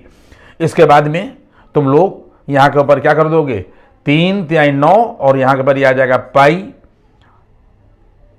इंटू यहाँ के पर 8 मिलेगा और शायद नीचे वाले यहाँ के पर 81 मिलेगा, क्योंकि ये पाई मिला और 3 3 × 9 9 × 81 मिला और इसके बाद में ये मिल जाएगा 4 और यहाँ के पर r, यहाँ के पर q। ये यहाँ के पर हमारे पास में 8 पाई/81 और यहाँ के पर वैल्यू, इसको और अगर आप सॉल्व करेंगे तो बराबर आप अपनी किताबों में आंसर देख लीजिएगा। अगर ये सवाल होगा तो मिल जाएगा 32 पाई, 4 8 = 32 पाई और यहाँ के ऊपर ये आ जाएगा अपॉन यहाँ के ऊपर 81 और यहाँ के ऊपर r³। ये हमारे कोन का मैक्सिमम वॉल्यूम होगा, ये हमारे कोन का यहाँ के ऊपर ये मैक्सिमम वॉल्यूम होगा। इस तरीके से हम लोग सवालों को जो है वो हल करेंगे। नाउ सीधा question number 4। Question number 4, show that semi vertical angle of a cone of maximum volume and of given slant height is tan inverse √2। सवाल की लैंग्वेज पूरी आप लोग देख लें कि show that semi vertical angle of A cone of maximum volume of end of given slant height is, यहाँ के ऊपर tan इनवर्स यहाँ के ऊपर √2। आप लोग पूरे सवाल को यहाँ के ऊपर देख लें कि ये यहाँ के ऊपर ये दे रखा है सेमी वर्टिकल एंगल। क्या दे रखा है यहाँ के ऊपर, सेमी वर्टिकल एंगल। ये सेमी वर्टिकल एंगल है किसका, कोन का। ये हम लोगों ने यहाँ के ऊपर ये कोन बना लिया। पूरे क्वेश्चन को आप समझ लें कि ये यहाँ के ऊपर हमारे पास में यहाँ के ऊपर ये कोन है और गिवन स्लैंट हाइट को हम लोगों ने स्मॉल l मान लिया है और इसकी यहाँ की बेस की जो रेडियस है वो हम लोगों ने यहाँ के ऊपर ये स्मॉल r मान ली है और हाइट जो कोन की है वो हम लोगों ने यहाँ के ऊपर h मान ली है। और सेमी वर्टिकल एंगल ये अप्रूव ये करना है कि जो सेमी वर्टिकल एंगल थीटा है वो tan इनवर्स √2 होगा। क्या प्रूफ करना है कि जो सेमी वर्टिकल एंगल होगा वो जो थीटा हमने माना वो tan इनवर्स √2 होगा। कब, जब कोन का वॉल्यूम मैक्सिमम हो, ये हमें प्रूफ करना है। तो ये आप लोगों ने फिगर देख लिया कि स्लैंट हाइट को स्मॉल l माना है, सेमी वर्टिकल एंगल थीटा माना है, हाइट h मानी है और रेडियस जो है वो हम लोगों ने यहाँ के ऊपर स्मॉल r मानी है। और अब आप लोग यहाँ के ऊपर स्टेप नंबर 1 देखें, इस कोन का वॉल्यूम v बराबर यहाँ के बराबर 1/3 पाई r²h। ये हुआ स्टेप नंबर 1। v बराबर 1/3 पाई r² यहाँ के ऊपर h। सारे लोग समझ गए मेरी बात। ये वॉल्यूम हो गया कोन का। इसके अंदर यहाँ के ऊपर ये ट्रायंगल बन रहा है OAC। ये ट्रायंगल हम लोगों ने ले लिया। इस ट्रायंगल को कोई भी आदमी जो है वो बाहर निकाल कर आप देख लीजिएगा कि अगर कोई भी आदमी यहाँ के ऊपर ये OAC यहाँ के ऊपर निकाल के देख ले, OAC ये 90 डिग्री के ऊपर ये O बन रहा है और उसके बाद में ये यहाँ के ऊपर ये AC बन रहा है, ये AC बन रहा है। तो AC जो है वो यहाँ के ऊपर स्मॉल I ये है और OC जो है OC ये H है और उसके बाद में ये जो OA है ये यहाँ के ऊपर ये R है। कोई भी आदमी इसको देखेगा, C पर जो एंगल यहाँ के ऊपर ये थीटा बन रहा है, सारे बच्चे देख लें। इस ट्रायंगल को जब बाहर निकालेंगे तो in triangle OAC sine theta की वैल्यू परपेंडिकुलर अपॉन हाइपोटेन्यूज होगी। ये परपेंडिकुलर है और ये हाइपोटेन्यूज है। देखिए साइन थीटा बराबर यहाँ के ऊपर ये r/l आ जाएगा। और जब इसी ट्रायंगल में जब आप कॉस थीटा निकालिएगा तो कॉस थीटा जो है वो बेस अपॉन हाइपोटेन्यूज हो जाएगा। ये यहाँ के ऊपर आ जाएगा बेस अपॉन और यहाँ पर हाइपोटेन्यूज, ये देखिए h अपॉन और यहाँ के ऊपर l आ गया। सारे लोगों ने देख लिया कि इस ट्रायंगल को निकालने के बाद जब हमने साइन थीटा और कॉस थीटा की वैल्यूज निकाली तो ये निकली। मैंने पहले सवाल में, दूसरे सवाल में जब इसका कंसेप्ट पढ़ाया था तो आप लोगों को ये बात बता दी थी कि इस तरीके के सवालों को लगाने के लिए क्या होता है कि सबसे पहले हम एक इक्वेशन बनाते हैं। जैसे हमने यहाँ के पर v बराबर 1/3 पाई आर स्क्वायर एच बना ली। हमें कोन का ये वॉल्यूम हो गया, लेकिन अब इसके अंदर आर भी मौजूद है और एच भी मौजूद है। तो अब हमारा काम क्या होगा, ये हम आपको बार बार बता रहे हैं हर इक्वेशन के अंदर। इस तरीके की सिचुएशन को हैंडल करने के लिए क्या होगा कि v को में r भी है और h भी, तो r और h को हम लोग एलिमिनेट करके v को इसी में दी हुई कंडीशन से एक वेरिएबल में डिपेंड करा लेंगे। जैसे हम लोगों ने यहां पर ये देखिए साइन थीटा और कॉस थीटा निकाला, पर ये यहां के पर आपको दिखा दिया हमने ट्रायंगल में। तो यहां से बच्चे देख लो, यहां के पर r की वैल्यू जब तुम लोग निकालोगे, क्रॉस मल्टीप्लाई करोगे, तो इस r की वैल्यू में मिल जाएगी l साइन थीटा, और जब तुम लोग यहां से h की वैल्यू निकालोगे तो ये निकल आएगी l कॉस थीटा। तो अब इसमें सिचुएशन क्या हो गई कि r को भी l की फॉर्म में निकाल लिया और h को भी तुम लोगों ने l की फॉर्म में निकाल लिया, और यहां से r की वैल्यू l साइन थीटा यहां पर रख दी यहां पर, और h की वैल्यू l कॉस थीटा जो है वो यहां पर रख दी। तो जब तुम लोग रख दोगे तो 1/3 और पाई देखो ये मिलेगा बच्चों, देख लो वॉल्यूम यहाँ के ऊपर ये v बराबर 1/3 पाई होगा, और इसके बाद में इस r की जगह के ऊपर ये देखो यहां से तुम लोगों ने l साइन थीटा रखा, तो l साइन थीटा का देखो होल स्क्वायर हो गया, और इस h की जगह के ऊपर ये वैल्यू आ गई l कॉस थीटा। तो जब तुम इसको सॉल्व करोगे तो 1/3 ये मिलेगा, पाई मिलेगा, ये देखो 1/3 पाई हो गया, और l स्क्वायर यहाँ का और l यहाँ का ये आ जाएगा l क्यूब, और यहां से साइन स्क्वायर थीटा मिलेगा, और ये कॉस थीटा। ये हम लोगों ने इक्वेशन नंबर 2 निकाल ली। सब लोग समझ गए मेरी बात को।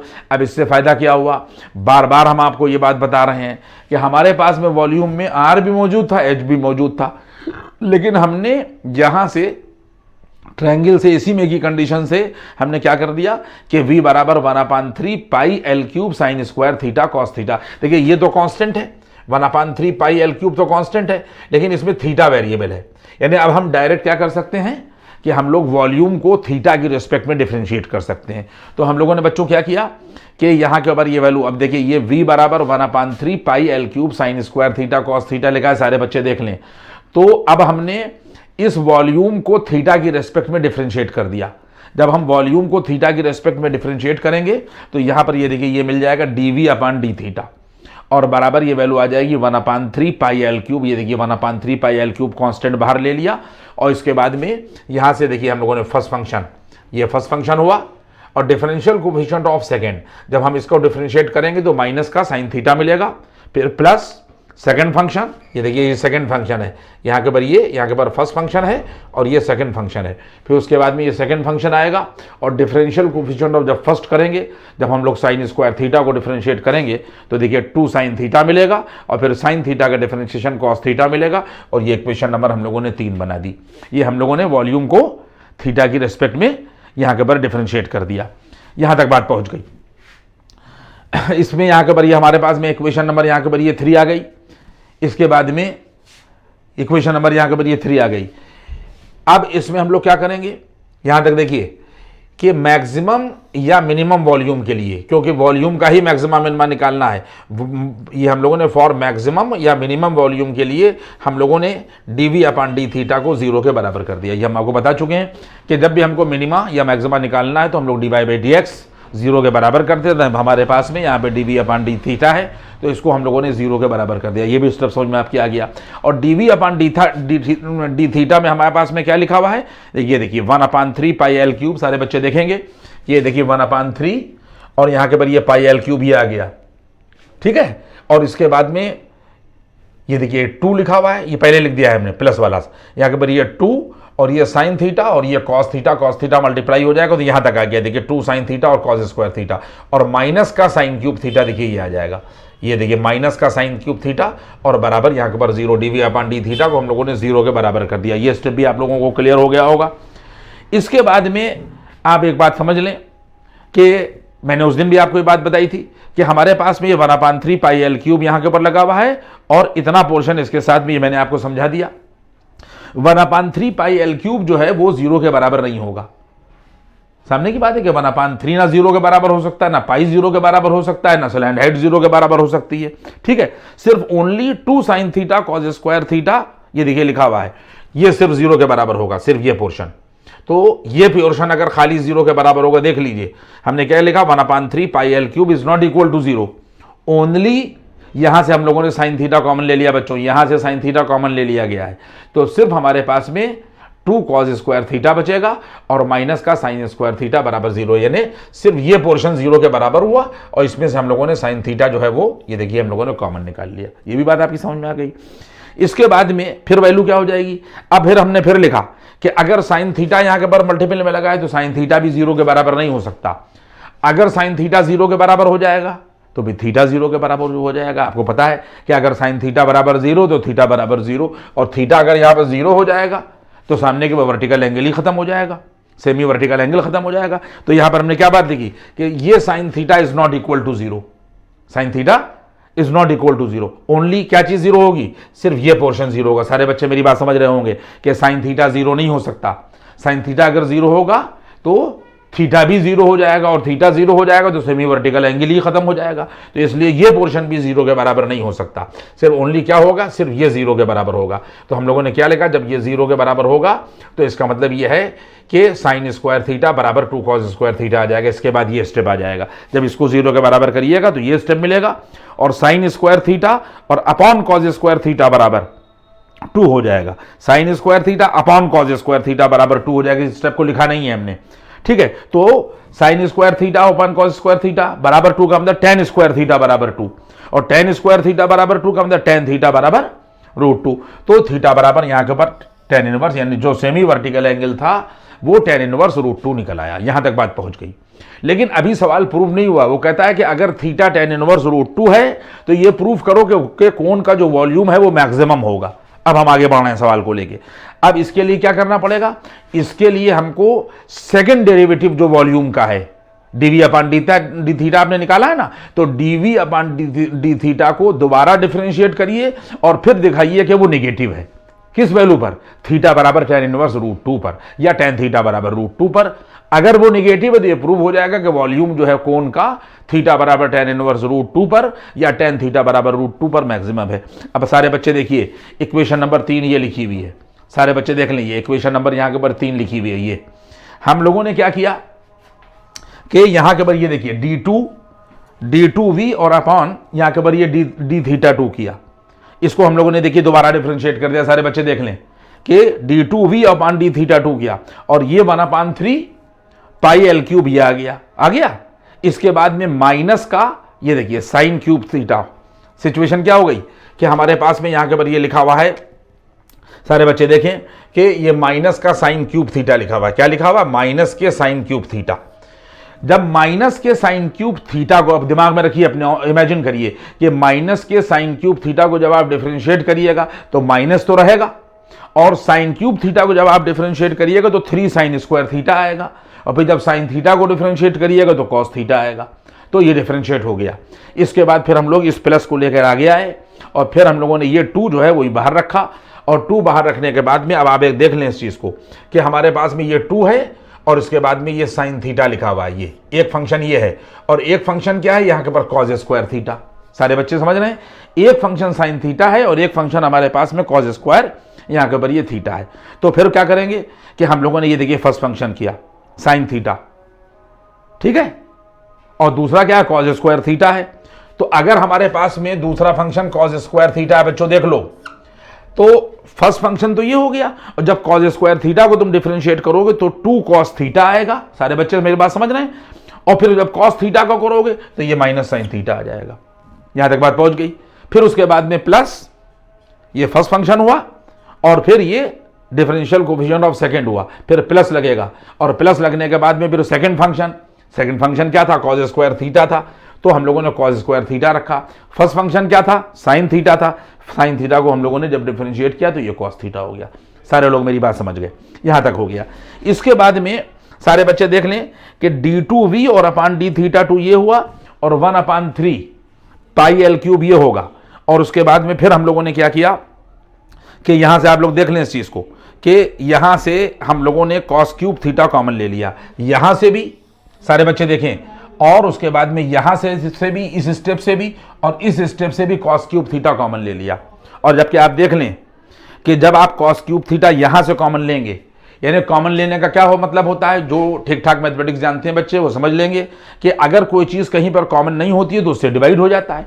तो अगर यहां के ऊपर कॉस क्यूब थीटा कॉमन नहीं है, हमने यहां से कॉमन ले लिया, तो माइनस तो ये बचेगा और ये 3 भी बचेगा। और जब आप यहां पर कॉस क्यूब थीटा से डिवाइड करेंगे तो एक कॉस थीटा इससे कट जाएगा, साइन स्क्वायर थीटा अपन कॉस स्क्वायर थीटा बचेगा और वो टेन स्क्वायर थीटा हो जाएगा। सारे बच्चे मेरी बात को समझ गए, ठीक है। इसके बाद में फिर हम और आगे बढ़े। अब हमारे पास में देखिए ये माइनस लिखा हुआ है, देखिए ये माइनस आ गया, फिर 2 2 यहाँ के ऊपर ये 4 आ गया, 4 आ गया ना। और इसके बाद में यहां से भी कॉस क्यूब थीटा कॉमन ले लिया गया है, तो साइन स्क्वायर थीटा तो बचे ही बचेगा, और कॉस क्यूब थीटा यहां से कॉमन लिया तो फिर डिवाइड हो जाएगा, तो डिवाइड हो जाएगा तो एक कॉस थीटा कट जाएगा, तो ऊपर वाला ये साइन स्क्वायर थीटा और नीचे वाला cos square theta tan square theta बन जाएगा। पॉइंट समझ में आ रहा है। फिर 2 यहां आ जाएगा, तो यहां से cos cube theta already common हम ले चुके हैं, तो सिर्फ यहां के ऊपर ये 2 बचेगा। सारे बच्चे मेरी बात को समझ गए। अब इसके बाद में देखिए 1/3, ये देखिए पाई एल क्यूब, ये देखिए 1/3 पाई एल क्यूब लिखा हम लोगों ने। बच्चों देखो d2v/d थीटा 2 यहां पे ले आए और बराबर 1/3 पाई एल क्यूब भी हम लोग ले आए, और इसके बाद में ये कॉस क्यूब थीटा हम लोगों ने यहां के ऊपर ये लिख दिया, ठीक। इसके बाद में माइनस का 3 टेन स्क्वायर थीटा बच्चों, और माइनस का 4 टेन स्क्वायर थीटा, ये माइनस का 7 टेन स्क्वायर थीटा हो गया ये, और प्लस का 2 यहां के ऊपर ये आ गया। यहां तक हम लोग पहुंच गए। हम लोगों को प्रूफ क्या करना है, प्रूफ ये करना है कि कोन का जो वॉल्यूम है वो मैक्सिमम होगा कब, जब थीटा जो है जो सेमी वर्टिकल एंगल है कोन का वो tan इनवर्स √2। तो हम लोग इस स्टेप को यहां तक लेके आए। देखिए मैंने पूरा आपको यहां के ऊपर समझा दिया। इसके बाद में फिर आप ये देख लें, ये जो थीटा एंगल होगा ये एक्यूट होगा। क्या होगा ये, यहां के ऊपर ये एक्यूट एंगल होगा, और एक्यूट एंगल फर्स्ट क्वाड्रेंट में पाया जाता है। और अगर फर्स्ट क्वाड्रेंट में हम देखें तो सारे ट्रिग्नोमेट्रिकल फंक्शन पॉजिटिव होते हैं। तो अब आप ये देख लें कि यहां पर 1/3 पाई एल क्यूब और कॉस थीटा भी पॉजिटिव होगा, तो इतना पूरा जो हिस्सा है ये देखिए ये पॉजिटिव आ गया। पॉइंट समझ में आ गया, क्योंकि थीटा एक्यूट है। अब हम आगे बढ़े, और आगे बढ़ने के बाद में हम लोगों ने इस -7 को ये लिखा। देखिए ये तो पॉजिटिव हो गया, ये हिस्सा तो यहाँ के पर ये पॉजिटिव हो गया पूरा। फिर हम लोगों ने ये -7 ये लिखा, और जहां पर tan थीटा लिखा हुआ है ये हम निकाल चुके हैं। tan थीटा की वैल्यू हम लोगों ने √2 निकाली है बच्चों, तो √2 का ये देखिए होल स्क्वायर हो गया, और ये वाला +2 ये आ गया। तो ये हिस्सा यहाँ के ऊपर पॉजिटिव है, ये आपको बता चुका मैं। और यहां पर आ जाएगा -7 × 2 -14, और -14 में से अगर आप +2 घटाइएगा तो माइनस का 12 मिलेगा। तो माइनस का 12 का मतलब है कि ये हिस्सा पूरा निगेटिव हो जाएगा, और इस निगेटिव को जब इस पॉजिटिव से आप मल्टीप्लाई करेंगे तो रिजल्ट कैसा मिल जाएगा, यहाँ के पर <0 निगेटिव मिल जाएगा। कब मिल जाएगा, जब आपने थीटा की जगह पर या tan थीटा की जगह पर √2 रखा। यही प्रूफ करना था आपको कि जब थीटा जो है वो tan इनवर्स √2 हो, यानी सेकेंड डेरिवेटिव यानी वॉल्यूम का सेकेंड डेरिवेटिव क्या निकला, <0 मिला। कब, जब थीटा बराबर यहां के ऊपर tan इनवर्स √2 है। तो यही चीज आपको प्रूफ करना थी कि हेंस थीटा बराबर यहां के ऊपर tan inverse √2, then volume of cone is यहां के ऊपर ये मैक्सिमम। पूरा सवाल आपकी समझ में आ गया, पूरा सवाल आपकी समझ में आ गया, देखा आपने। अब इसके बाद में आप अगला क्वेश्चन देखिए। नाउ क्वेश्चन नंबर 5, सीधा क्वेश्चन नंबर 5 देखिए, मैं लैंग्वेज पढ़ रहा हूं, आप लोग देख लें। कह रहा है कि an open box with a square base, an open box with a square base is to be made out of a given quantity of cardboard. A cardboard क्या कहा जा रहा है कि एक ओपन बॉक्स है विद अ स्क्वायर बेस। ये open box है, देखिए बॉक्स ऊपर से ओपन है और स्क्वायर यहां के ऊपर बेस है, यानी नीचे का जो हिस्सा है वो स्क्वायर टाइप का है। Out of a given quantity of a cardboard whose area is c square, और हुज एरिया क्या है, यानी एरिया का मतलब ये है कि सरफेस एरिया पूरे का, यानी जो पूरा दे रखा है वो यहां के ऊपर सी स्क्वायर, यहां के ऊपर स्क्वायर यूनिट लिखा हुआ है। आप बात समझ लें कि इसका एरिया जो है यानी सरफेस एरिया है, ये यहां के ऊपर ये सी स्क्वायर दे रखा है स्क्वायर यूनिट, और कह रहा है show that the maximum volume of box is, यानी जो इस बॉक्स का वॉल्यूम है, कह रहा है कि मैक्सिमम वॉल्यूम जो है प्रूफ करना है हमें कि c³/63 यहां के ऊपर 6√3 यूनिट है। सब लोग मेरी बात समझ गए। ये हमने आपके सामने यहाँ के ऊपर ओपन बॉक्स बना दिया है और बेस स्क्वायर यहाँ के ऊपर बना दिया है और स्क्वायर बेस ये स्क्वायर है। अब इससे अच्छा फिगर हम नहीं बना सकते, आप समझ लीजिए इस चीज़ को। बस ये पूरा यहाँ के ऊपर ये बॉक्स जो है वो ओपन है और इसकी यहाँ के ऊपर ये बेस यहाँ के ऊपर स्क्वायर बनाया है और इसकी जो साइडें हैं वो हम लोगों ने एक्स मान ली, तो सामने की बात है। अगर स्क्वायर बेस है और साइड एक्स मान रहे हैं तो साइड स्क्वायर के हिसाब से नीचे का जो बेस का एरिया है वो एक्स स्क्वायर हो जाएगा। ये हमने area of base x square लिख दिया है। एक बात हुई यहाँ तक। और इसकी जो हाइट है वो हम लोगों ने एच मान ली। आप खुद ही इमेजिन करिए कि अगर कोई इस तरीके का डिब्बा रखा है कि नीचे का उसका स्क्वायर बेस है तो उसकी हाइट ऐसे होगी, वो हाइट वो हम लोगों ने यहाँ के ऊपर एच मान ली है। और हर डिब्बे में 4 दीवारें होंगी, 4 सरफेसेस होंगी, एक आमने सामने इधर होगी और एक आमने सामने जो है वो इधर होगी। 4 यहाँ के ऊपर वॉल्स होंगी। तो एरिया ऑफ 4 वॉल्स जो है सामने की बात है, अगर हम उसका बोलें तो यहाँ के ऊपर ये तो ये एक्स रहेगा और हाइट जो है वो एच रहेगी। तो आप खुद ही समझ लिए कि अगर 4 तरीके के चारों साइडों का अगर आप लोग चारों वॉल्स का एरिया निकालिएगा तो एक वॉल का एरिया क्या होगा, x into H, height into दूसरी डायमेंशन एक्स। तो चारों का क्या हो जाएगा, यहां के ऊपर एरिया ऑफ 4 वॉल्स, यानी हाइट एच मान ली है तो सामने की बात ये तो एक्स ही रहेगी, ये जो है ये एक्स रहेगी। बात समझ में आ रही है। तो सिर्फ हाइट एच है, तो इसका मतलब अगर आप एक वॉल का एरिया लिएगा तो हाइट एच यहाँ के ऊपर जो है वो ये ले लिएगा और उसके बाद में ये एक्स यहाँ के ऊपर ये ले लिएगा। तो एक वॉल का एरिया क्या हो जाएगा, हाइट इंटू एक्स। इसी तरीके से दूसरी वॉल का, तीसरी वॉल का और चौथी वॉल का, चारों दीवारों के अगर एरिया निकालिएगा, एरिया ऑफ 4 वॉल्स बराबर 4hx निकालेगा। सारे लोग मेरी बात समझ गए। तो इसकी पूरी सरफेस में क्या क्या चीज़ें आई, एक तो बेस आया जो स्क्वायर टाइप का था वो एक्स स्क्वायर था और उसके बाद में फिर क्या आया, फिर चारों दीवारें आई 4hx हुई। और पूरी सरफेस का अगर आपसे एरिया पूछा जाए, जो यहाँ का पर ये दे रखा है, ये जो दे रखा है पूरे डिब्बे का एरिया है, ये पूरे बॉक्स का एरिया है, तो पूरी सरफेस इसमें आ जाएगी। वो यहाँ का पर ये सी स्क्वायर दे रखा है। तो अगर आप बेस का एरिया ये निकालिए और चारों वॉल्स का एरिया 4hx निकालिए, तो जब आप दोनों को ऐड करिएगा बच्चों देख लीजिए, तो सरफेस एरिया पूरे डिब्बे का क्या निकलेगा, पूरे बॉक्स का क्या निकलेगा, ऊपर तो ओपन ही है, एक्स स्क्वायर और प्लस 4hx। ये स्टेप नंबर 1 हुआ। इसके बाद में यहाँ पर जो पूरे डिब्बे का एरिया दे रखा है वो सरफेस ही एरिया होगा। इसकी जगह के ऊपर हम लोगों ने सी स्क्वायर रख दिया और ये देखिए एक्स स्क्वायर प्लस hx रख दिया। और इम्प्लाइज दैट फिर हम लोगों ने क्या किया कि यहाँ से इस h की वैल्यू निकाली। तो सी स्क्वायर माइनस एक्स स्क्वायर, ये आप कैलकुलेशन करिए आप लोग, सी स्क्वायर माइनस एक्स स्क्वायर और h की वैल्यू निकालना अपान 4x हो जाएगा। ये इक्वेशन नंबर 1 बन गई। यहां से हम लोगों ने h निकाल लिया, ये इक्वेशन नंबर 1 हो गई। इसके बाद मैंने आपको बार बार ये बात बताई है कि जिस चीज का आपको मैक्सिमा या मिनिमा निकालना हो, आपको उसको एक वेरिएबल में एक्सप्रेस करना पड़ेगा। यहां के ऊपर सिचुएशन क्या है कि ये देखिए वॉल्यूम ऑफ ओपन बॉक्स क्या हो जाएगा, वॉल्यूम में 3 डायमेंशन होती हैं, तो इसमें यहाँ के ऊपर क्या हो जाएगा, यहाँ के ऊपर ये देखिए बेस और इनटू यहाँ के ऊपर ये हाइट। जब इसका आप वॉल्यूम निकालिएगा तो वॉल्यूम का मतलब ये हो जाएगा कि बेस का हो जाएगा एक्स स्क्वायर और इनटू यहाँ के ऊपर हाइट। तो इस पूरे डिब्बे का जो वॉल्यूम होगा, ये देखिए वॉल्यूम ऑफ ओपन बॉक्स, ये v से रिप्रेजेंट किया गया है, बराबर एक्स स्क्वायर और इनटू यहाँ के ऊपर ये h हो जाएगा। ये इक्वेशन नंबर 2 हो गई। ये पूरा वॉल्यूम ऑफ बॉक्स हुआ। सब लोग मेरी बात समझे। 3 डायमेंशन है, 3 डायमेंशन आ गई, 2 डायमेंशन ये आ गई और ये हाइट आ गई, ये आ गया। इसके बाद में 2 इक्वेशन बनने के बाद में चूंकि आप लोगों को क्या निकालना है, यहाँ पर ये देखिए वॉल्यूम का मैक्सिमम निकालना, मैक्सिमम वॉल्यूम।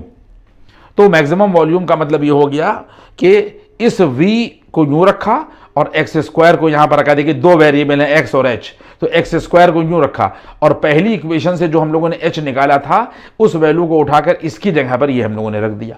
यहां तक बात पहुंची। इसके बाद में v बराबर यहां के ऊपर क्या हो जाएगा, देखिए सारे बच्चे देख लें कि 1/4 को हमने ये कर दिया और इसके बाद में इससे यहां के ऊपर ये काट दिया और एक x जो बचा वो अंदर हमने कर दिया। तो एक्स सी स्क्वायर और x जब यहां के ऊपर आएगा तो एक्स क्यूब बन जाएगा और एक x इससे जो है वो यहां के ऊपर कैंसिल हो जाएगा। तो एक x बचेगा, तो एक x यहां आएगा और एक x यहां पर आ जाएगा। यहां तक बात पहुंच गई। इसको इक्वेशन नंबर हम लोगों ने 3 बना लिया, यानी पूरे वॉल्यूम को हमने x पर डिपेंड करा लिया। अब हम इसको x के रेस्पेक्ट में डिफरेंशिएट करेंगे। ये देखिए dv/dx किया बराबर 1/4 ये आएगा। जब आप सी स्क्वायर एक्स को करिएगा तो सी स्क्वायर कांस्टेंट रोक लिया जाएगा और एक्स का डिफरेंशिएशन जो है वो 1 हो जाएगा। पॉइंट समझ में आ गया। फिर माइनस हुआ और एक्स क्यूब का 3x स्क्वायर हो गया। ये इक्वेशन नंबर 4 आ गई। फिर मैक्सिमम वॉल्यूम या मिनिमम वॉल्यूम निकालने के लिए हम लोग क्या करते हैं, dv अपान dx को 0 के बराबर करते हैं। तो हम लोगों ने इस dv अपान dx को 0 के बराबर कर दिया। सारे बच्चे देख लें, dv अपान dx को इसको 0 के बराबर किया। जब इसको 0 के बराबर करेंगे तो किसको 0 के बराबर करेंगे, ये 0 के बराबर हो जाएगा। देखिए 1/4 सी स्क्वायर और माइनस के 3x स्क्वायर बराबर 0, ये वाला स्टेप 0 के बराबर होगा। तो यहां 1/4 तो 0 के बराबर होगा नहीं, तो ओनली सी स्क्वायर माइनस 3x स्क्वायर बराबर 0। तो यहां से जब आप बच्चों x की वैल्यू निकालिएगा तो c अपान √3 निकल आएगी। ये आप लोग घर पे कर लीजिएगा। यहां से x की वैल्यू निकालिएगा तो अपने आप देख लीजिएगा कि c अपान √3 आ जाएगी। यहां तक बात आ गई। dv अपान dx या dy बाई dx को जब हम लोग 0 के बराबर करते हैं वॉल्यूम को मैक्सिमम मिनिमा निकालने के लिए, तो वो वैल्यू निकाली ही इसीलिए जाती है कि सेकंड डेरिवेटिव उस पर चेक किया जाता है कि अगर मैक्सिमम है तो नेगेटिव होगा। तो इसका मतलब इस वैल्यू के ऊपर हम लोग सेकंड डेरिवेटिव को वॉल्यूम के चेक करेंगे कि वो निगेटिव आना चाहिए। तो ये बात तय हो जाएगी कि x की इस वैल्यू के लिए वॉल्यूम जो है वो मैक्सिमम है। इस वैल्यू को उठाकर हमने क्या किया, ये देखिए पहले तो हमने इसको क्या किया कि इसको हम लोगों ने दोबारा डिफरेंशिएट किया, इस चौथी इक्वेशन को दोबारा डिफरेंशिएट किया। आप लोग देख रहे हैं इस चीज को। तो जब हम दोबारा डिफरेंशिएट करेंगे तो d2v अपान dx2 होगा बराबर, ये देखिए बच्चों 1/4 आएगा, ये कांस्टेंट है, ये 0 हो जाएगा। और ये देखिए 2 3 यहाँ के पर ये माइनस का 6 है, माइनस है ना, ये माइनस का 6x आ गया। आप लोग समझ गए मेरी बात। इसके बाद में सेकेंड डेरिवेटिव x बराबर c अपान √3 जो हम लोगों ने यहां पर निकाली है, उससे हम लोग चेक करेंगे। हमने कहा था कि वो नेगेटिव आना चाहिए, तो 1/4 बच्चों ये आ जाएगा, माइनस का 6 ये आ जाएगा और x की जगह पर c अपान √3 तुम लोग ये रख दोगे। अब पूरा रिजल्ट देख लो कि यहां के भाई देखिए माइनस लगा हुआ है, तो 1/4 भी पॉजिटिव है और ये देखो 6 भी पॉजिटिव है, c अपान √3 भी पॉजिटिव है। ये जो माइनस है इस पूरे को क्या बना देगा, लेस देन 0। इसका मतलब ये है कि ये बात तय हो गई कि वॉल्यूम जो है वो x बराबर c अपान √3 पर मैक्सिमम है। अब वो ये कह रहा है कि प्रूफ करो कि वॉल्यूम जो मैक्सिमम वॉल्यूम है वो ये है। अब हम लोग क्या करेंगे, इस x की वैल्यू को उठाकर हम लोग इक्वेशन नंबर 3 में रख देंगे। यही वॉल्यूम निकाला है देखिए हम लोगों ने। तो जब हम लोग x बराबर यहां पर c अपान √3 बच्चों रखेंगे तो ये आना चाहिए। तो हम लोगों ने क्या किया कि यहां पे देखिए रखना शुरू किया। अब हमको जो है रब करना पड़ेगा कि हम लोगों ने यहां के पर वॉल्यूम मैक्सिमम, ये देखिए मैक्सिमम वॉल्यूम, कब वॉल्यूम यहां के ऊपर मैक्सिमम निकाला। अब हम देख रहे हैं, देखिए हम लोगों ने, अब हम इसी के ऊपर करे दे रहे हैं, बाद में हम रब कर देंगे। आप लोग बात समझ लीजिए। इसका मतलब ये है कि मैक्सिमम वॉल्यूम, ये v मैक्सिमम लिखा हुआ है और सारे बच्चे देख लें, ये 1/4 देखिए ये लिखा हुआ है और उसके बाद में x की जगह पर c अपान √3 रख देंगे। ये इसकी जगह के ऊपर हम लोग ये देखिए c अपान √3 रख देंगे, फिर ये c स्क्वायर आगे आ जाएगा और माइनस x की जगह पर c अपान √3 का होल क्यूब हो जाएगा। ये आप लोगों ने समझ लिया।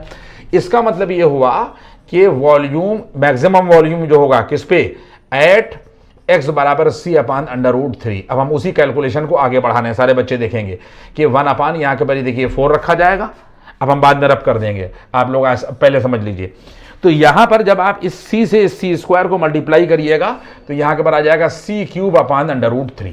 ये देखिए c³ अपान √3 और जब माइनस, ये देखिए बीच में माइनस लगा दिया और जब आप इसको c अपान √3 को का होल क्यूब करिएगा तो बच्चों c³ मिलेगा और अपान 3√3 मिलेगा। ये स्टेप आ गया। जब c अपान √3 का होल क्यूब करिएगा, आपको प्रूफ ये करना है। तो इसका मतलब ये है कि यहाँ के पर आ जाएगा वॉल्यूम मैक्सिमम बराबर, यहाँ के पर ये देखिए 1 अपान, यहाँ के पर ये 4 मिलेगा और इसके बाद में यहाँ के पर 3√3 एलसीएम में आ जाएगा। ये आ गया। तो √3 से √3 बच्चों ये चला जाएगा तो ये देखिए यहाँ के पर ये 3c³ मिलेगा और माइनस, और 3√3 से 3 ये चला जाएगा तो यहाँ के पर ये c³ मिलेगा। ये स्टेप आ गया। सारे बच्चों ने देखा। इसका मतलब ये है कि जब हम अगली कैलकुलेशन करेंगे तो बच्चों देखो ये 1/4 मिलेगा, ये मैक्सिमम वॉल्यूम निकाला जा रहा है।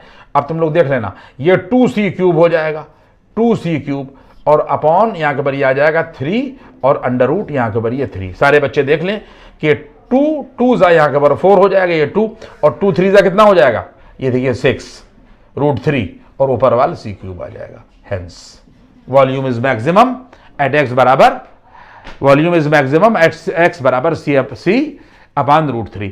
अब इसके बाद में फिर अब आप अगला क्वेश्चन देखिए। नाउ क्वेश्चन नंबर यहाँ के ऊपर 6। Now the next question, question number 6। पहले आप लोग लैंग्वेज देख लें कि फ्रॉम द कॉर्नर्स, ये कॉर्नर्स लिखा हुआ है, of a rectangular piece of cardboard 16 centimetre by 6, ये 16 बाई 6 दे रखा है। इसके बाद में लिखा हुआ है कि स्क्वायर साइड एक्स, ये अलग है, ये अलग पोर्शन है, ध्यान रखिएगा, square side x are cut edge to form a box, find the value of x when its content is maximum. देखिए सवाल का की लैंग्वेज ये कह रही है कि एक रेक्टेंगुलर कार्डबोर्ड है जिसका लंबाई 16 दे रखी है और चौड़ाई जो है वो 6 सेंटीमीटर दे रखी है। उसके बाद ये कह रहा है कि इसके कॉर्नर से, कोनों से एक्स स्क्वायर टाइप के, देखिए स्क्वायर काट, ये लिखा हुआ है स्क्वायर साइड एक्स, ये जो है वो यहाँ से काट दिए जाते हैं, काट दिए जाते हैं और काटने के बाद में इन एजेस को टर्न मोड़ दिया जाता है और डिब्बा बनाया जाता है, बॉक्स बनाया जाता है। तो ये कह रहा है कि एक्स की वो वैल्यू बताओ कि जिससे इस डिब्बे में ज़्यादा से ज़्यादा सामान आ सके, यानी इसके वॉल्यूम का मैक्सिमा पूछा जा रहा है। भाई कैपेसिटी का क्या मतलब हो गया कि एक्स की वो वैल्यू बताओ कि जिससे इस डिब्बे में ज़्यादा से ज़्यादा सामान आ सके, इसका मतलब वॉल्यूम का मैक्सिमा पूछा जा रहा है। ये आपके सामने फिगर रखा हुआ है, ये रेक्टेंगुलर यहाँ के ऊपर कार्डबोर्ड है, ठीक है, शीट है पूरी। इसके कोनों से यहाँ से एक कोना यहाँ के ऊपर, ये देखिए ये स्क्वायर टाइप का, ये स्क्वायर है जिसकी साइड जो है वो यहाँ पर भी एक्स है, इस कोने से भी यही, इस कोने पर भी यही और इस कोने से यही, इसको काट दिया जाता है और काटने के बाद में इसको टर्न किया जाता है। ऐसे टर्न करके डिब्बा आपने कभी बनते देखा होगा, तो ये चारों यहाँ के ऊपर शूज़ वगैरह के डिब्बे इस तरीके से बनते हैं कि ये कोने काट दिए गए और इसको फिर टर्न कर दिया गया। तो जब टर्न करा जाएगा, ये टर्न किया जाएगा ये, तो इतनी ही इसकी ऊंचाई हो जाएगी। जब टर्न करेंगे तो एक्स हमने काटा, तो जब टर्न करेंगे तो इसकी जो ऊंचाई डिब्बे की होगी वो एक्स होगी। तो वो यही पूछ रहा है कि वो एक्स कितना होना चाहिए कि जिससे इसमें ज़्यादा से ज़्यादा सामान जो है वो आ सके।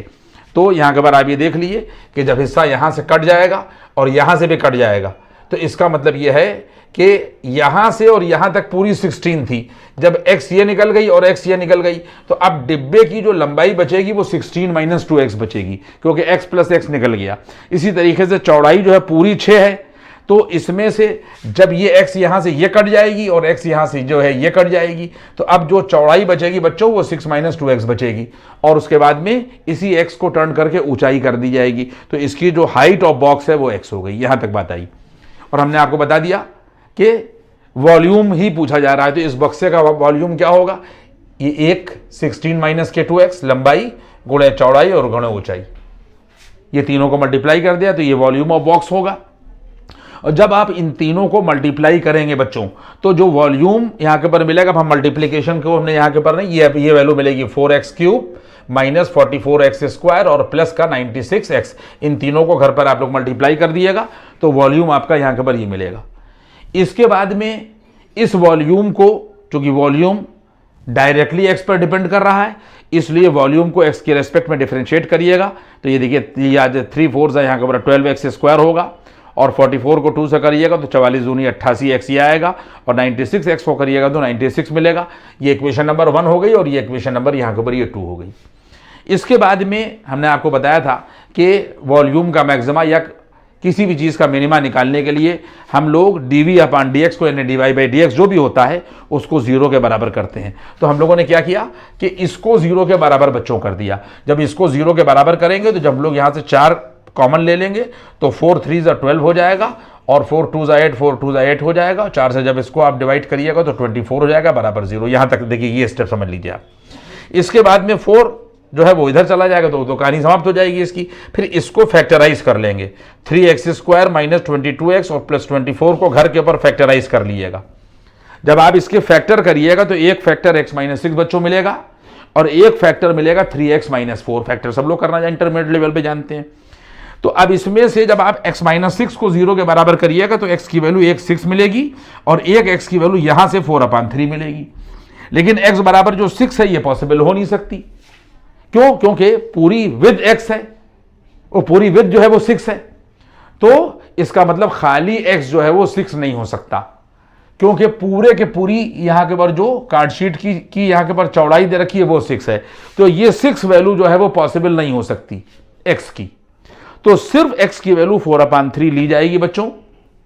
उसके बाद में फिर हम लोग इसको यहां के ऊपर हमारे पास में ये जो इक्वेशन 2 है इसको दोबारा डिफरेंशिएट करेंगे, यानी वॉल्यूम को दोबारा जब हम डिफरेंशिएट करेंगे तो d2v/dx2 होगा। फिर ये देखो 12 दूनी 24 यहाँ के ऊपर x होगा और माइनस के यहाँ के ऊपर 88 88 होगा और 96 का 0 हो जाएगा। ये सेकेंड डेरिवेटिव निकल आया, इसको डिफरेंशिएट किया गया तो 24x और माइनस 88। अब जो x की वैल्यू है इसके ऊपर ये सेकेंड डेरिवेटिव हमने चेक किया, d2v/dx2 बराबर क्या मिला 24। अब हम लोगों ने इस x की जगह, सारे बच्चों देख लो यहां के ऊपर ये आ गया, तो यहां के ऊपर हम लोगों ने क्या किया कि d2v और अपान यहां के ऊपर dx2 एट x बराबर यहां के ऊपर 4 अपान यहां के ऊपर ये 3 और बराबर का निशान लगाने के बाद में फिर हम लोगों ने क्या किया कि हम लोगों ने देखो यहां के ऊपर देख लिया आप लोग कि 24 रखा और इनटू ये आगे 24 इंटू ये देखिए यहां के ऊपर 4/3 रखा और माइनस का 88 कर दिया, तो 3 8 यहां के ऊपर तो यहां से मिल जाएगा हम लोगों को, देख लीजिए यही सेकंड डेरिवेटिव है ये, तो 3 8 24 8 4 यहाँ के ऊपर आ जाएगा 32 और माइनस के 88। तो रिजल्ट जो मिलेगा वो मिलेगा माइनस का 56। ये माइनस का 56 जो है वो नेगेटिव है। इसका मतलब ये हुआ कि x बराबर x की ही वैल्यू पूछी थी, कहा था कि वो x की वैल्यू बताओ कि जिससे इस डिब्बे में ज्यादा से ज्यादा सामान आ सके, यानी वॉल्यूम का मैक्सिमम पूछा गया है। तो x बराबर 4/3 पर वॉल्यूम जो है वो मैक्सिमम होगा और ज्यादा से ज्यादा सामान जो है वो इसके अंदर आ सकेगा, यही बात यहां के ऊपर पूछी गई थी। अब इसके बाद में 9 क्वेश्चन नंबर यहां के ऊपर 7।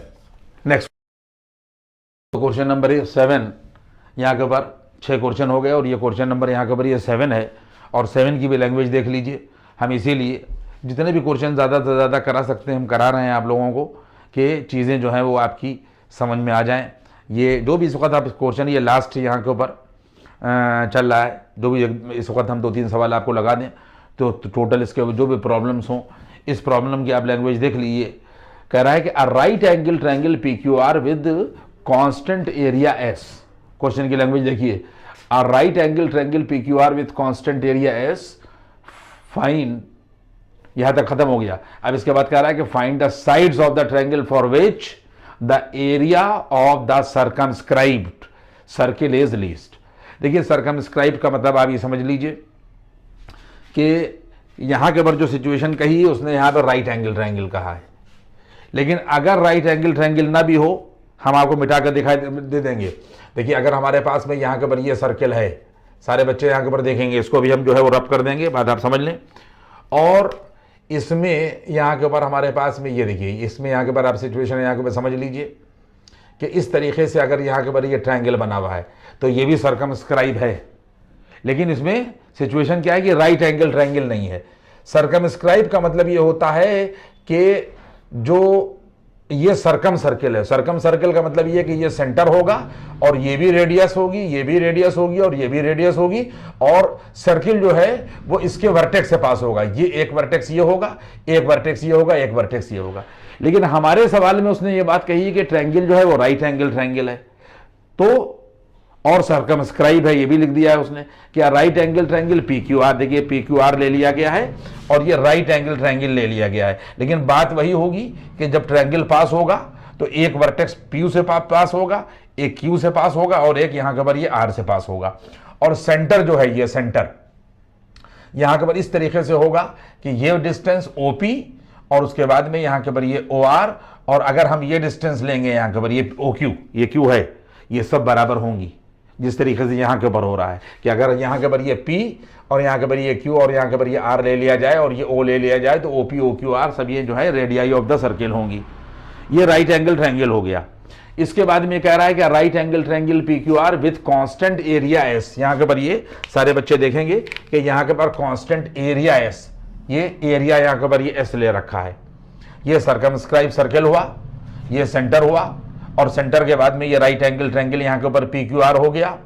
इसके बाद में यहाँ से ये देखिए OP और उसके बाद में ये OR और ये यहाँ के ऊपर ये OQ जो है ये सब बराबर हैं, ध्यान रखिएगा, ये सब रेडियाई ऑफ द सर्किल हैं। और इस साइड को हम लोगों ने X मान लिया और इस साइड को हम लोगों ने यहाँ के ऊपर Y मान लिया। इसके बाद में एरिया S कह रहा है। अब आप सवाल को यहाँ से देखिए कि एरिया जो है वो एस बराबर हाफ, और ये देखिए बेस इंटू हाइट है, ये बेस है और ये देखिए हाइट है, ये यहां के पर ये बेस हो गया और ये हाइट हो गया, ये इक्वेशन नंबर यहां के पर 1 हो गई। अब इसके बाद में ये हमने लिख दिया है कि O B the centre of circumscribing circle, यानी सर्कमस्क्राइब्ड है ये, ठीक है। तो ओ जो है वो यहां के ऊपर सेंटर है, ये ध्यान रखिएगा। इसका मतलब ये हो गया कि ओपी, ओक्यू और ओआर सब बराबर हो गए, मैंने आप लोगों को बता ही दिया। इसके बाद में ऑल्सो ये देखिए also area of circumscribing circle, ये देखिए ये ए लिखा हुआ है, ये क्या लिखा हुआ है, ए बराबर पाई आर स्क्वायर होगा, तो ये पाई ले लिया गया, और आर चाहे हम ओपी ले लें चाहे ओआर ले, लेकिन यहां पे हमने ओपी ले लिया।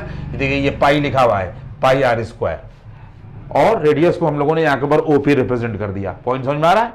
इसके बाद में फिर यहां के ऊपर ये आ जाएगा एरिया बराबर, अब इसके आगे बढ़े, देखिए इस स्टेप के हम आगे बढ़े, यहां के ऊपर ये सिचुएशन हुई, और इसके ऊपर का स्टेप अभी हमने आपको नहीं समझाया, ये देख ली ओपी, ओक्यू और ओआर आपस में बराबर है, ये ओपी और ओआर बराबर किया, और ओपी और ओआर आपस में बराबर हो गए। देखिए ओपी और ओआर आपस में बराबर होगा, क्योंकि ये सेंटर है इसलिए ये पूरी डिस्टेंस जो है वो हाफ पी आर के बराबर होगी। सारे बच्चे देख लें, ओपी और ओआर बराबर होगा, और ओपी भी और ओआर भी हाफ पी आर के बराबर होगा, हाफ पी आर के, क्योंकि ये सेंटर है। और हाफ देखिए ये लिख दिया गया है, और पी आर पाइथागोरस थ्योरम लगाने के बाद में पी आर की वैल्यू जब आप निकालिएगा तो ये देखिए यहां के पर जो पी आर स्क्वायर है बराबर अंडर रूट यहां के पर एक्स स्क्वायर और प्लस वाई स्क्वायर होगी। ये देखिए ये पी आर स्क्वायर बराबर यहां के ऊपर ये देखिए ये रूट लगा दिया हमने, पी आर स्क्वायर बराबर x square plus y square होगी। और जब आप लोग पी आर निकालिएगा, ये पी आर, तो ये हाफ तो लगा ही रहा, तो वैल्यू आ जाएगी under root x square plus y square. ये स्टेप हमने आपको नहीं समझाया था, ये हमने आपको बता दिया कि ये होगा। और फिर एरिया ऑफ सर्कमस्क्राइबिंग सर्किल ए बराबर ये देखिए ये पाई आर स्क्वायर हो गया, आर जो है वो हमने ओपी ले लिया है, ये यहां तक बात पहुंची। इसके बाद में फिर क्या हो जाएगा, ये ए देखिए ये लिख दिया गया, और ये पाई ये लिख दिया गया, और पाई लिखने के बाद में ये देखिए ओपी स्क्वायर की वैल्यू जब हम इसका स्क्वायर करेंगे, सारे बच्चे देख लो कि जब हम इसका स्क्वायर करेंगे तो ये 1/4 मिल जाएगा, तो ये पाई आ गया, और ये 1/4 आएगा, और ये रूट हट जाएगा, और ये आ जाएगा एक्स स्क्वायर और plus y square. Now this is equation number 2। सारे बच्चे मेरी बात समझ गए। इसके बाद में फिर फ्रॉम इक्वेशन नंबर 1 यहां के पर ये देखिए एस बराबर हाफ एक्स वाई है या नहीं है, तो इस ए की वैल्यू को हम लोगों ने यहां के ऊपर देखिए इसमें क्या कर दिया, एस बराबर यहां के ऊपर हाफ एक्स वाई है, फ्रॉम इक्वेशन नंबर यहां के ऊपर 1 देखिए ए ये रखा गया, और पाई अपान 4 बच्चों पाई अपान 4 ये रख दिया गया, और ये देखो एक्स स्क्वायर ये रख दिया गया, और इक्वेशन नंबर 1 से y की वैल्यू जो है 2s अपान एक्स है, 2s अपान एक्स। ये देखो इस y की जगह के ऊपर हम लोगों ने 2s अपान एक्स रख दिया, ये देखो, और इसका ये देखो हम लोगों ने स्क्वायर कर दिया। ये स्टेप समझ में आ गया, ठीक है। अब इसके बाद में इसी को आगे बढ़ाया, ये वाला पाई बाई 4 है ये रहा, और ये देखो एक्स स्क्वायर ये रहा, और प्लस जब हम इसको खोलेंगे तो ये आ जाएगा 4s स्क्वायर और अपान यहाँ के ऊपर एक्स स्क्वायर, इसको खोल दिया हम लोगों ने, तो 4s square upon x square होगा, ये आ गया, और इसको इक्वेशन नंबर हम लोगों ने 3 सपोज कर दिया। सारे बच्चे मेरी बात को समझ रहे हैं। इसके बाद में क्या होगा कि एरिया का मैक्सिमा या मिनिमा निकालने के लिए हम लोग क्या करेंगे कि D A upon D x, ये देखिए ए बराबर ये है, ये ध्यान रखिएगा, हमने एरिया को क्या किया कि x के रेस्पेक्ट में डिफरेंशिएट कर दिया, तो D A upon D X, A को हमने x के रेस्पेक्ट में डिफरेंशिएट कर दिया, तो क्या वैल्यू हो जाएगी डी ए अपान यहां के ऊपर ये डी एक्स। बात समझ में आ रही है, तो वैल्यू आ जाएगी यहां के ऊपर पाई बाई 4, ये पाई बाई 4 आ गया, एक्स स्क्वायर का डिफरेंशिएट करिएगा तो ये 2x होगा, फिर उसके बाद में देखिए 4s स्क्वायर ये बच्चों आ गया नहीं आ गया। अब ये x टू द पावर -2 ऊपर बन के जाएगा, और जब x टू द पावर -2 को डिफरेंशिएट करिएगा तो -2x टू द पावर -3 आ गया, यहां तक आ गया। इसके बाद में ये देखिए ये वाला पाई बाई 4 ये आया, 2x ये आ गया, और माइनस और प्लस की मल्टीप्लीकेशन ये देखिए माइनस हो जाएगी, और 4 2 8 हो जाएगा, 8s स्क्वायर और अपान एक्स क्यूब, ये देखिए ये नीचे आ गया। इसको इक्वेशन नंबर हम लोगों ने 4 कह दिया, ये D A upon D x हो गया, ठीक है। अब इसके बाद में इस एरिया का मैक्सिमा या मिनिमा निकालने के लिए हम लोग क्या करेंगे, सवाल में कहा गया कि find the side of the triangle, हम लोगों को ट्रायंगल की ये एक्स और वाई साइडें निकालना है। कब निकालना है कि जिसके लिए area of the circumscribe circle, इस सर्कमस्क्राइब सर्किल का एरिया क्या हो, मिनिमम हो, लीस्ट हो, ये देखिए लिखा हुआ है लीस्ट हो। तो हम लोगों ने यहां पर क्या किया, ये देखिए D A upon D x मैंने पूरा समझा दिया आपको, इक्वेशन नंबर यहां पर ये 4 आ जाएगी, ठीक है। इसके बाद में D A upon D x को 0 के बराबर करिएगा। जब आप D A upon D x को 0 के बराबर करिएगा बच्चों, तो सिचुएशन क्या हो जाएगी कि ये हिस्सा पाई अपान 4 और ये यही है, ये इक्वेशन नंबर, ये 0 के बराबर होगा। जब इसको आप 0 के बराबर करिएगा तो फिर वही बात आएगी, कई सवालों में हमने ये बात समझाई कि पाई बाई 4 तो 0 के बराबर होगा नहीं, pi by 4 is not equal to 0, only क्या चीज 0 होगी, सिर्फ 2x minus 8s square upon x cube, सिर्फ ये पोर्शन 0 के बराबर होगा ये। तो जब आप इसको बच्चों सॉल्व करिएगा, देखिए ये है, जब आप इसको सॉल्व करिएगा तो जब घर के ऊपर सॉल्व करिएगा तो यहां से x की वैल्यू अंडर रूट 2s मिलेगी, इसको सॉल्व करिएगा तो x की वैल्यू अंडर रूट, यहां के ऊपर बोर्ड में वो कम होने, जगह कम होने की वजह से मैंने इसके की कैलकुलेशन को बढ़ाया नहीं, लेकिन जब आप 2x minus 8s square upon x cube को सॉल्व करिएगा और इसमें से आप x की वैल्यू निकालिएगा तो आपको अंडर रूट के 2s मिलेगी। ये आप लोग घर पे कर लिएगा, इतना काम हो गया। इसके बाद में फिर क्या हुआ कि फ्रॉम इक्वेशन नंबर 4, देखिए इक्वेशन नंबर 4 ये है, x की वैल्यू हम लोगों को निकालना थी D A upon D x को 0 के बराबर करने के बाद। अब हमें सेकंड डेरिवेटिव का साइन चेक करना होगा, तो हम लोग क्या करेंगे कि हमारे पास में ये देखिए D A upon D x ये लिखा हुआ है, ध्यान रखिएगा। तो जब हम इसको d2 a upon D x 2 करेंगे, देखिए d2 upon a upon D x 2, इसको सेकंड डेरिवेटिव निकाला तो हमारे पास ये देखिए ये वाला पाई बाई 4 ये आएगा, 2x का 2 ये आ जाएगा, ठीक है, और उसके बाद में माइनस का 8s स्क्वायर ये आ जाएगा, ये तो कांस्टेंट है। फिर x to the power minus 3 को ऊपर लेके जाएंगे तो x to the power minus 3 का डिफरेंशिएशन क्या हो जाएगा, minus 3x to the power minus 4, ये देखिए minus 3x to the power minus 4 आ गया, ये आ गया।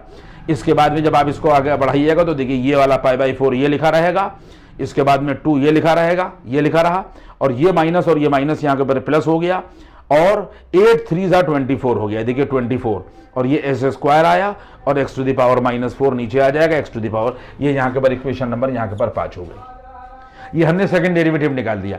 अब इस सेकंड डेरिवेटिव को हम लोग x बराबर अंडर रूट 2s के ऊपर चेक करेंगे कि वो पॉजिटिव है या निगेटिव है। अब हम देखिए यहां पर आए, इक्वेशन नंबर 5 यहां पर आए, d2a अपान dx2 एट x बराबर अंडर रूट 2s, ठीक है। तो ये देखिए पाई बाई 4, ये देखिए ये वाला पाई बाई 4 ये रख दिया गया, और इसके बाद में 2 प्लस कर दिया गया, देखिए 2 प्लस, और 24s स्क्वायर ये लिखा गया, और इस x टू द पावर 4 की जगह के ऊपर x की value under root 2s to the power 4 कर दी गई। जो x की वैल्यू थी वो हम लोगों ने इसकी जगह पर रख दी। अब हमने इसको आगे कैलकुलेट किया, फिर d2a अपान dx2 बच्चों ये आ गया, एट x बराबर अंडर रूट 2s, ये वाला पाई बाई 4 ये आया, ये 2 यहां के ऊपर ये आया, और 24s स्क्वायर देखो ये आया ये ना, और अंडर रूट 2s को 4 बार जब मल्टीप्लाई करोगे तो क्या मिलेगा, 4s स्क्वायर मिलेगा। अंडर रूट 2s 4 बार मल्टीप्लाई करो टू द पावर 4 करो तो मिल जाएगा 4s स्क्वायर, ठीक है।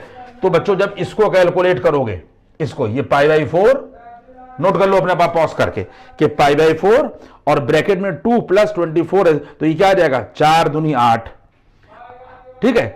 और उसके बाद में जब तुम इसको जब कैलकुलेट करोगे 24 और 8 को जोड़ोगे, और इसमें एक सिचुएशन क्या हो जाएगी कि 24 और 6 30 और 2 32 एस स्क्वायर होगा, तो एस स्क्वायर तो कट जाएगा, ठीक है। और उसके बाद में जब तुम पाई बाई 4 को इसके साथ में सॉल्व करोगे तो रिजल्ट 2 पाई मिलेगा। ये भी तुम घर के ऊपर करोगे, सिर्फ इसमें कोई प्रॉब्लम वाली बात नहीं है, सिर्फ इतने पोर्शन को जैसे ही तुम सॉल्व करोगे तो तुम्हें मिल जाएगा यहाँ के ऊपर ये 2 पाई। यहां तक बात पहुंच गई, यानी सेकेंड डेरिवेटिव x बराबर अंडर रूट 2s के ऊपर क्या मिला, 2 पाई मिला, 2 पाई। तो ये कैसा हो गया, ये पॉजिटिव हो गया। इसके बाद क्या मतलब ये हो गया कि ये बात तय हो गई कि x बराबर अंडर रूट 2s के ऊपर एरिया जो है वो मिनिमम है। ये हमने लिख दिया कि area is least, area is minimum at x बराबर अंडर रूट यहां के ऊपर ये 2s। तो इसका मतलब ये हो गया कि वो ये कह रहा था कि इसमें ट्रायंगल की साइडों की लेंथ बताइए, साइडें बताइए। किसके लिए बताइए कि जब ये सर्कमस्क्राइब ट्रायंगल का जो एरिया हो मिनिमम हो। कब मिनिमम हुआ, x बराबर अंडर रूट 2s के ऊपर मिनिमम हुआ। तो इस x की वैल्यू को उठाकर यहां के ऊपर ये x की वैल्यू है, x की ये वैल्यू उठाकर इक्वेशन नंबर 1 में यहां के ऊपर हम लोग फिट करेंगे। आप लोग बच्चों देख लें कि एक साइड जो है वो तो ये मिल गई, एक साइड यहां के ऊपर मिल गई, एक आंसर ये हो गया। अब इसके बाद में इस इक्वेशन नंबर 1 में s बराबर, ये देखिए यहां पे इस इक्वेशन नंबर 1 में यहां के ऊपर 1 अपान यहां के ऊपर ये 2 और x की जगह के ऊपर अंडर रूट यहां के ऊपर ये 2s रख दिया गया इस x की जगह पर, और इनटू यहां के ऊपर ये y कर दिया गया। सारे बच्चे समझ गए मेरी बात को। इसके बाद हमें y निकालना है, क्योंकि हमें x और y निकालना है। कब निकालना है? जब एरिया लीस्ट हो जाए। तो अब यहाँ के पर ये आ गया, यहाँ के पर ये 2s, क्रॉस मल्टीप्लाई करिए, और 2s और अपॉन अंडर रूट यहाँ के पर ये 2s हो जाएगा। ये देखिए 2s और अपॉन और बराबर ये y हो गया। तो जब आप लोग y को कैलकुलेट करिएगा तो सारे बच्चे देख लें कि √2 तो ये बचेगा। देखिए इस 2 को जब आप √2 इंटू √2 में खोलिएगा, ये 2 है ना, इस 2 को √2 इंटू √2 करिए तो एक √2 कट जाएगा, एक √2 बच जाएगा। ठीक है, और उसके बाद अब √s बचा तो ये s हो जाएगा, ऊपर वाला s तो ये आ गया, और एक जो √s बचेगा, एक √2 तो कट चुका है, ये s⁻⁻² बन के चला जाएगा। तो y की वैल्यू क्या हो जाएगी बच्चों? √2 ये आएगा और s⁻⁻² आ जाएगा, क्योंकि 1 - 1/2। तो y की वैल्यू क्या मिल जाएगी? √2, और ये भी यहाँ पर ये अंदर ही s रहेगा, क्योंकि पावर है 1/2, ये आ गया। इसका मतलब ये हुआ कि सर्कमस्क्राइब एरिया लीस्ट होगा तो साइडें क्या होंगी? x भी √2s होगी और y भी √2, और यहां के ऊपर से ये क्वेश्चन खत्म हो गया। अब इसके बाद में आप अगला क्वेश्चन देखिए। द नेक्स्ट क्वेश्चन नंबर 8 है ये, और इसकी लैंग्वेज पहले आप लोग देख लें कि a sheet of paper is to contain 18 centimetre square of printed matter. क्या मतलब हुआ कि पेपर है, शीट ऑफ पेपर है, उसमें जो प्रिंटेड मैटर का एरिया है वो 18 सेंटीमीटर स्क्वायर दे रखा है। ठीक है, तो हम लोगों ने यहाँ के ऊपर आप ये देख लीजिए कि यहाँ के ऊपर ये हम लोगों ने शीट ले ली है, ये पूरी आप लोग यहाँ के ऊपर ये शीट देख रहे हैं ना, ये शीट है यहाँ के ऊपर, और इस शीट में ये जो है ये प्रिंटेड मैटर है, ये आप देख रहे हैं ना, ये प्रिंटेड मैटर है। ये जो लाल लाल हमने यहाँ के ऊपर ये डैशेस लगाए हैं, ये यहाँ के ऊपर इसमें यहाँ के ऊपर ये प्रिंटेड मैटर है, प्रिंटेड मैटर है। इस sheet of paper is to contain 18 centimetre square of printed matter, यानी इस प्रिंटेड मैटर का ये जो दे रखा है पूरी शीट तो ये है। आप देखते हैं जब भी किसी किताब को आप देखते हैं तो उस शीट में ऊपर और नीचे और साइडों में, इधर लेफ्ट और राइट, थोड़े थोड़े गैप होते हैं, सादा पड़ा हुआ होता है, प्लेन होता है, और उसके बाद में उन प्लेन के अलावा जो है वो बाकी हिस्से में मैटर जो है वो प्रिंटेड होता है। वही बात उसने यहाँ पे कह रखी है कि ये प्रिंटेड मैटर है, इसका एरिया 18 सेंटीमीटर स्क्वायर दे रखा है। ठीक है, यहाँ तक बात पहुंची। यानी और उसके बाद में इस प्रिंटेड मैटर की जो हम लोगों ने यहाँ के बार ये ब्रेथ मानी है, सारे बच्चे देख लें, जो हम लोगों ने यहाँ के बार ये ब्रेथ मानी है वो x मानी है, और इस प्रिंटेड मैटर की जो हम लोगों ने यहाँ के पर लंबाई मानी है वो y मानी है।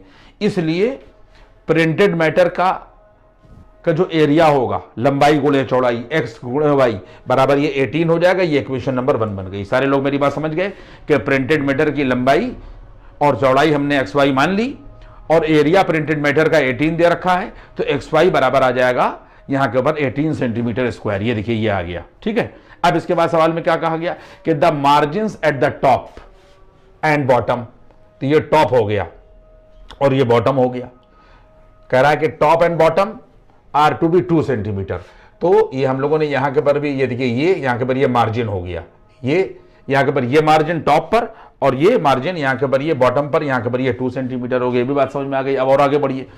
Add the sides 1 centimetre, the margin at the top and bottom are to be 2 centimetre each, at the sides 1 centimetre, और साइडें क्या हैं, यानी ये साइडें हो गई, एंड यहाँ के पर ये 1 सेंटीमीटर इधर भी है और इधर भी ये 1 सेंटीमीटर ये साइडों पे दे रखा है। ठीक है, इसके बाद में कह रहा है कि find the dimension of the sheet. तो कह रहा है कि इस पूरी शीट की डायमेंशन, पूरी शीट की बात कर रहा है। Find the dimension of the sheet, कब कि which require the least amount of paper. तो कह रहा है कि जिससे कि पेपर जो है वो कहता है कि इसमें वो कह रहा है कि find the dimension of the sheet, sheet की डायमेंशन बताइए, शीट की डायमेंशन, कि जिससे पेपर जो है वो कम से कम लगे। तो इसका मतलब ये पेपर के एरिया का मिनिमा पूछा जा रहा है। समझ बात आ रही है, जिससे पेपर जो लगे तो वो कम एरिया लगे। जैसे अगर 10 पेपर लगेंगे, समझे, और इसी तरीके से अगर 10 के बजाय जो है 9 या 8 लगने लगे तो इसके अंदर एरिया कम हो जाएगा, नहीं हो जाएगा पेपर का। तो वो ये कह रहा है कि कितना पेपर इस्तेमाल हो कि कम से कम एरिया जो है वो कागज का इस्तेमाल हो। समझ में मेरी बात आई कि अगर 10 पेपर लगेंगे तो एरिया ज्यादा हो जाएगा, अगर 8 पेपर लगेंगे तो एरिया कम हो जाएगा। तो उसी एरिया का मिनिमा तो कह रहा है कि कितना वो पेपर की लंबाई और चौड़ाई क्या होना चाहिए कि जिससे कम से कम पेपर खर्च हो। पॉइंट समझ में आ गया। अब आगे बढ़िए। ये मैंने आपको पूरा समझा दिया कि ये प्रिंटेड मैटर है, इसकी यहाँ के ऊपर चौड़ाई x मानी है, लंबाई y मानी है, ऊपर टॉप और बॉटम में जो मार्जिन दे रखा है, मार्जिन का मतलब जहाँ पे लिखावट नहीं है, प्रिंटेड नहीं है, ये 2 दे रखा है, और साइडों में यहाँ के ऊपर 1 सेंटीमीटर दे रखा है। इसका मतलब पूरे पेपर की जो लंबाई है, ये हमने आपको इक्वेशन भी बता दी कि अगर प्रिंटेड मैटर का एरिया 18 सेंटीमीटर है तो एक्स वाई बराबर 18 हो जाएगा। ये बात आपकी समझ में आ गई। लेकिन अगर हम पूरे पेपर की बात करें तो पूरे पेपर की जो लंबाई होगी, ये देखिए, ये वाई तो ये है प्रिंटेड मैटर, और वाई में 2 ये जोड़ेगा और 2 ये जोड़ेगा, तो क्या आ जाएगा वाई प्लस 4। क्या आ जाएगा, ये पूरा आ जाएगा यहाँ के ऊपर वाई प्लस, यहाँ से लगाकर यहाँ तक जो पूरा अगर आएगा पूरा कागज वाई प्लस 4 हो जाएगा। और अगर आप पूरी चौड़ाई देखें इसकी यहाँ के ऊपर ये, तो 1 ये होगा और 1 ये होगा और x ये होगा, तो इसका मतलब ये हो जाए x प्लस 1 ये आ जाएगा यहाँ से यहाँ तक पूरे कागज की जो चौड़ाई होगी वो x प्लस 2 होगी। सबकी बड़ी बात समझ में आ गई। यानी अगर पूरे शीट के एरिया की बात की जाए तो पूरे शीट की एरिया ऑफ शीट जो है वो a बराबर x प्लस 2, यानी ये चौड़ाई ली जाएगी और ये y प्लस 4 जो है ये लंबाई, ये पूरे शीट का हो गया। ये इसी एरिया का मिनिमा पूछा जा रहा है। तो अब हम लोग क्या करेंगे, वही बात देखिए, बार बार मैं आपको बात बता रहा हूं कि अब ये इक्वेशन में x भी मौजूद है, y भी मौजूद है। तो इस पहली इक्वेशन की मदद से हम लोगों ने y की वैल्यू 18/x यहां से निकाल ली, इस y की वैल्यू 18/x, और इस y की जगह पर ये देखिए a बराबर x प्लस 2 को हमने वैसे ही रखा, और इस y की जगह के ऊपर हम लोगों ने यहां पर क्या रख दिया, 18/x रख दिया। क्या रख दिया, ये रख दिया हम लोगों ने 18 और यहां के ऊपर x। ये बात आप समझ लें, इस y की जगह पर, और प्लस 4 ये कर दिया। इसके बाद में इस एरिया को जब आप इनको और इनको दोनों को सॉल्व करेंगे, मल्टीप्लाई करेंगे, तो a बराबर क्या मिल जाएगा, 26 प्लस 4x और plus 36x to the power -1। ये आप घर पे कर लीजिएगा। हमने जगह की कमी की वजह से इसको मल्टीप्लाई को आपको छोड़ दिया। इन दोनों ब्रैकेट को जब आप सॉल्व करिएगा तो 26 प्लस 4x और plus 36x to the power -1 मिलेगा। ये बात आपकी समझ में आ गई। और आगे बढ़िए। अब इसके बाद चूंकि इसी एरिया का मिनिमा निकालना है तो इसी को आप x के रेस्पेक्ट में एरिया अब आपने सिंगल वेरिएबल में कर लिया। हर जगह पर आपको यही बात ध्यान रखना है कि जब भी आप डिफरेंशिएट करें तो आपके पास में सिंगल वेरिएबल होना चाहिए। तो यहां के बाद आपने एरिया को x के रेस्पेक्ट में जब डिफरेंशिएट किया तो ये 26 0 हो जाएगा, ये 4x का 4 हो जाएगा, और जब आप इसको करिएगा तो वैल्यू क्या आ जाएगी, -36 और उसके बाद x टू द पावर -2। ये डिफरेंशिएशन आ गया। इसके बाद में फिर dA/dx को आपने देखिए 0 के बराबर किया। जब आप dA/dx को 0 के बराबर करिएगा तो 4 - 36x टू द पावर -2 यानी x/x² 0 के बराबर होगा। और यहां से जब आप x की वैल्यू निकालिएगा तो +-3 मिल जाएगी। इसको सॉल्व कर लीजिएगा, 4 - 36x² को बच्चों सॉल्व करिएगा तो x की वैल्यू +-3 मिल जाएगी। तो x जो है वो यहां के ऊपर ब्रेथ है यानी डिस्टेंस है, तो ये नेगेटिव नहीं ली जा सकती। सिर्फ x की वैल्यू हमने लिख दिया कि x is not equal to -3, चूंकि ये ब्रेथ है तो हम लोगों ने सिर्फ x बराबर +3 लिया है। ठीक है, ओनली यहां पे मैं लिखे देता हूं, देखिए only x is equal to यहां के ऊपर ये +3। इसके बाद में इस इक्वेशन नंबर 4 को जब आप दोबारा डिफरेंशिएट करिएगा तो d2a/ यहां के ऊपर dx2 आएगा, और उसके बाद में 4 जो है वो 0 हो जाएगा। और जब आप माइनस करिएगा तो ये देखिए यहां के ऊपर ये माइनस और ये माइनस प्लस हो जाएगा, ये तो 0 हो चुका, तो आ जाएगा 72, और उसके बाद में x टू द पावर यहां के ऊपर -3 -2 है ना, तो ये आ गया, और -2 -1 ये -3। अब आप इसको डिफरेंशिएट कर दिएगा इसको, तो 4 तो 0 हो ही जाएगा। जब आप इसको डिफरेंशिएट करिएगा तो d2/dx2 जो है वो 72/x³ मिलेगा। सारे बच्चे इस बात को समझ लें, अब डिफरेंशिएशन आपको आना चाहिए, सब पढ़ाया जा चुका पीछे। 72/x³ मिलेगा। ये पॉइंट आपकी समझ में आ गया। अब इसके बाद में सारे बच्चे ये समझें कि इस x बराबर +3 पर जब dA/dx को 0 के बराबर किया तो x की वैल्यू इसी +3 के ऊपर सेकंड डेरिवेटिव को आपने चेक किया तो 72 यहां के ऊपर ये 3 का होल क्यूब हो जाएगा, तो 72/27 मिलेगा, ये पॉजिटिव होगा। क्या मामला हो गया, यानी x बराबर +3 पर एरिया क्या होगा, मिनिमम होगा, क्योंकि पॉजिटिव आ गया। x बराबर 3 पर ये लिख दिया गया area of sheet A is minimum at x बराबर +3। ये स्टेप समझ में आ गया।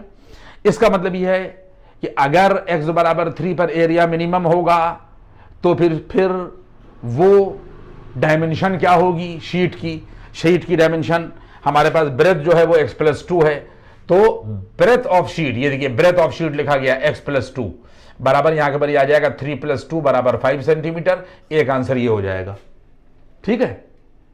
इसके बाद में फिर लेंथ ऑफ शीट क्या है y+4, लेंथ ऑफ शीट क्या है यहां के ऊपर y+ यहां के ऊपर 4।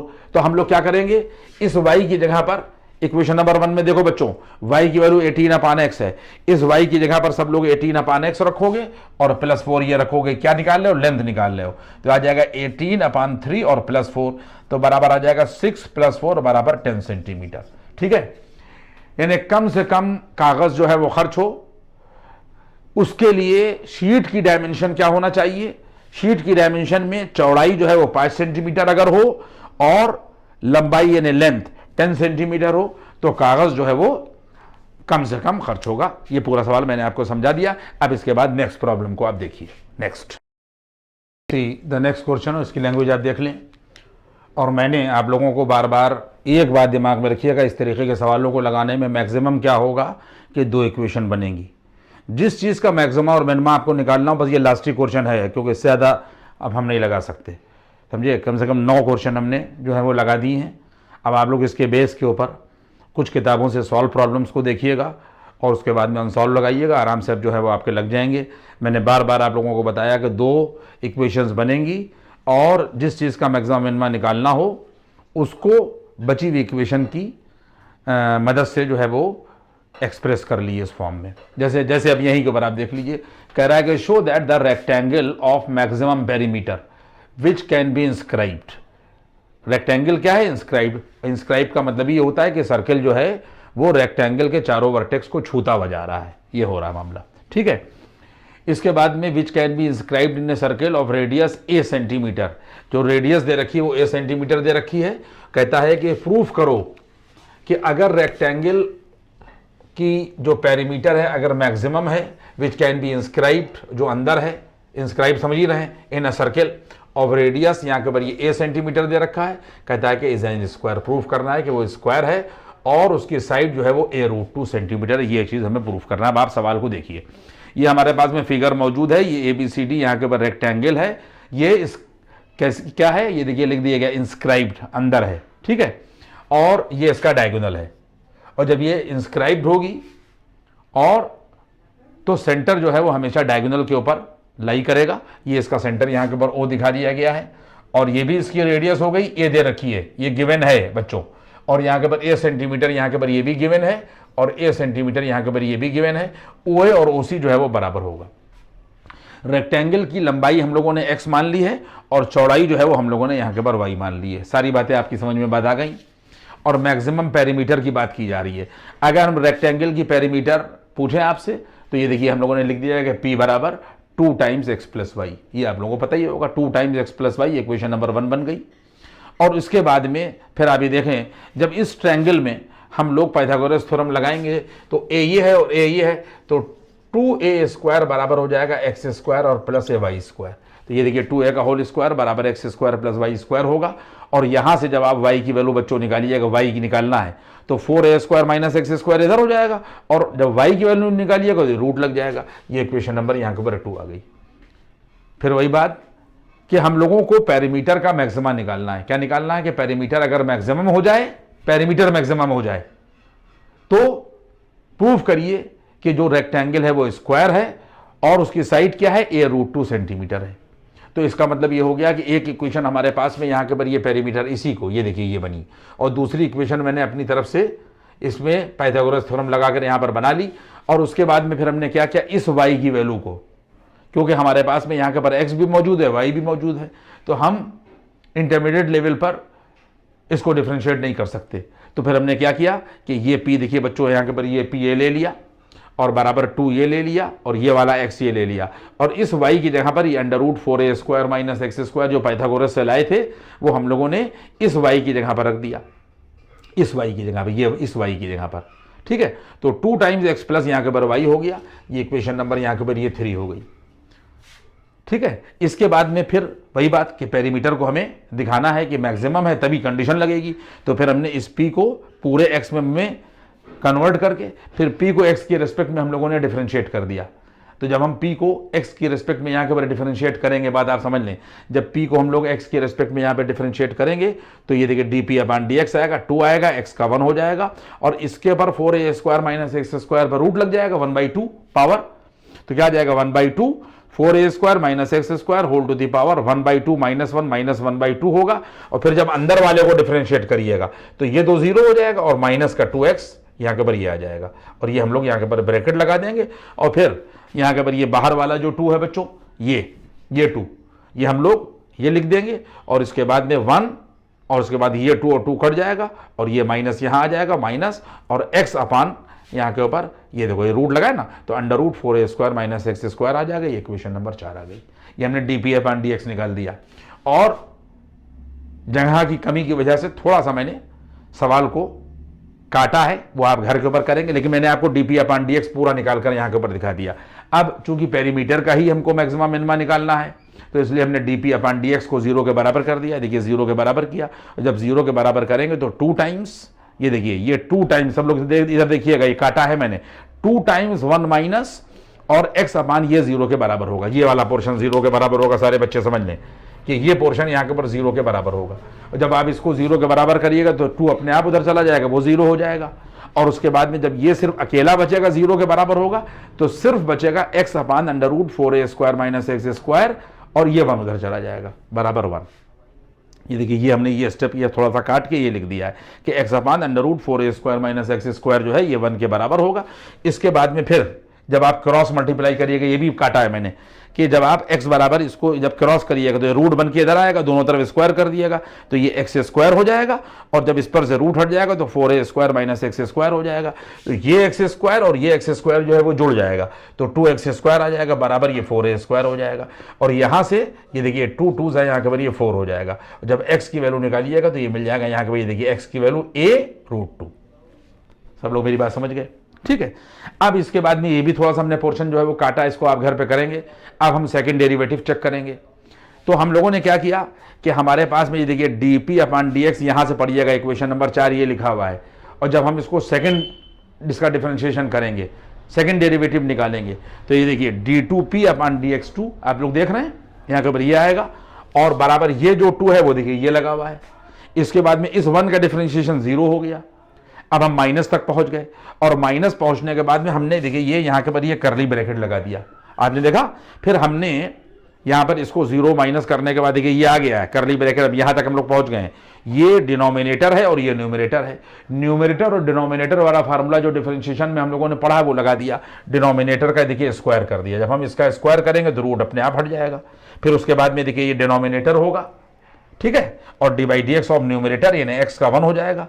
फिर माइनस यहाँ के ऊपर ये न्यूमरेटर आ जाएगा और फिर D by D x of जब आप डिनोमिनेटर करिएगा तो इसमें तो रूट है ना, तो half 4a square minus x square whole to the power 1/2 minus 1 होगा यानी माइनस 1/2 और फिर 4a square minus x square को करिएगा तो माइनस का 2x आएगा। ये मैंने इतना डिफरेंशिएट करके आपको दिखा दिया और नीचे जो है वो डिनोमिनेटर का स्क्वायर होता है तो रूट हट चुका है। अब आप इस पोर्शन को पॉज करके रोक लिएगा और घर पर कैलकुलेट करिएगा। तो जब आप घर पे कैलकुलेट करिएगा तो d2p अपॉन dx2 जो है बच्चों यहाँ के पर माइनस का 2 इसको नोट कर लिया अपने पास में, ये मिलेगा। मैंने इसको कैलकुलेशन वो काटा है थोड़ा सा, तो ये माइनस का यहाँ के पर ये 2 मिलेगा और जब आप इस पोर्शन को सॉल्व करिएगा तो आपको मिल जाएगा 4a square upon 4a square minus x square whole to the power 3/2। इसको नोट कर लिए। अब ये कैलकुलेशन आपको करना है और कोई दिक्कत नहीं आएगी, बस खाली आप इसको यहाँ के ऊपर रोकिए और इसके बाद में ये कैलकुलेशन करिए। कैलकुलेशन करके जब आप ये निकालिएगा तो x बराबर a√2 के ऊपर आपको चेक करना पड़ेगा कि इसका साइन क्या है। तो आप लोगों ने ये निकाल लिया तो d2p upon dx2 eight x बराबर a√2 जब आप चेक करेंगे तो ये -2 देखिए बच्चों ये आएगा और 4a स्क्वायर ऊपर रहेगा और 4a स्क्वायर ये वाला ये रहेगा और माइनस इस x की जगह के ऊपर a√2 रखिए तो 2a स्क्वायर हो जाएगा और होल टू द पावर यहाँ के ऊपर आ जाएगा 3/2। तो आप खुद ही यहाँ के बाद ये बात देख लीजिए कि अब आप ये भी मैंने कैलकुलेशन थोड़ी सी काटी है क्योंकि बहुत लंबा सवाल है, कहाँ तक करा जाएगा। यहाँ के ऊपर ये आ गया। इस कैलकुलेशन को अपने पास रखिए और इस कैलकुलेशन को जब आप x बराबर a/√2 पर ये सॉल्व करिएगा, इस कैलकुलेशन को सॉल्व करिएगा तो आपका मिलेगा माइनस के, ये देखिए ये मिल जाएगा 2√2 और अपॉन a, ठीक है। तो a जो है वो रेडियस है, सामने एक बात है डिस्टेंस है, तो डिस्टेंस तो हमेशा पॉजिटिव होती है। तो 2√2 अपान ए पूरा हिस्सा पॉजिटिव होगा और इस माइनस से जब आप मल्टीप्लाई करिएगा तो लेस देन 0 आ जाएगा। तो यहां से रिजल्ट बच्चों क्या मिला? रिजल्ट ये मिला कि x बराबर a√2 पर पेरीमीटर जो है वो निगेटिव है, यानी मैक्सिमम है। किस पर मैक्सिमम है? x बराबर a√2 पर पेरीमीटर जो है वो मैक्सिमम है। तो हमने यहां पे लिख दिया एट x बराबर a√2 पेरीमीटर इज यहां के ऊपर मैक्सिमम। अब वो ये कहता है कि प्रूव करो कि अगर पेरीमीटर जो है वो मैक्सिमम है तो जो रेक्टेंगल है जो बन रही है वो स्क्वायर है, और वो स्क्वायर कैसी है? Of side a√2। तो इसका मतलब y भी यही आना चाहिए। तो अब इस x की वैल्यू को जिसके ऊपर पेरीमीटर मैक्सिमम है इक्वेशन नंबर 2 में रख दीजिए। तो सारे बच्चे देख लें कि y बराबर यहां के ऊपर अंडर रूट, ये देखिए अभी ये इक्वेशन है, यहां के ऊपर ये अंडर रूट, यहां के ऊपर ये 4a² है और इस x की जगह पर a√2 रखिए तो माइनस यहां के ऊपर ये आ जाएगा 2a²। सारे बच्चों ने देखा। इसके बाद में y बराबर जब सॉल्व करोगे तो 4 में से 2 गया तो ये मिल जाएगा अंडर रूट में यहां के ऊपर 2a²। तो बराबर क्या मिल जाएगा? a√2। इसका मतलब x की वैल्यू भी a√2 मिली और y की वैल्यू भी हमें a√2 मिली। इसका मतलब ये हो जाएगा कि x बराबर y बराबर a अंडर रूट यहां के ऊपर 2, hence it is square. It is यहां के ऊपर ये स्क्वायर। आप लोगों ने समझ लिया। अब आप एक बात समझ लें कि मैंने लगभग जो है वो 9 सवाल लगा दिए हैं और इससे ज़्यादा मेरी सकत नहीं है कि मैं जो हूँ सवाल लगाऊं, क्योंकि बहुत बड़े बड़े सवाल हैंगे, समझे। लेकिन मैंने आप लोगों को तरीका बता दिया है कि आप ये देख लें कि 9 सवाल जो हैं वो हमने लगा दिए हैं और अब आप लोग इस 9 के बल पर 19 सवाल खुद लगाने की जो है वो कोशिश करिए।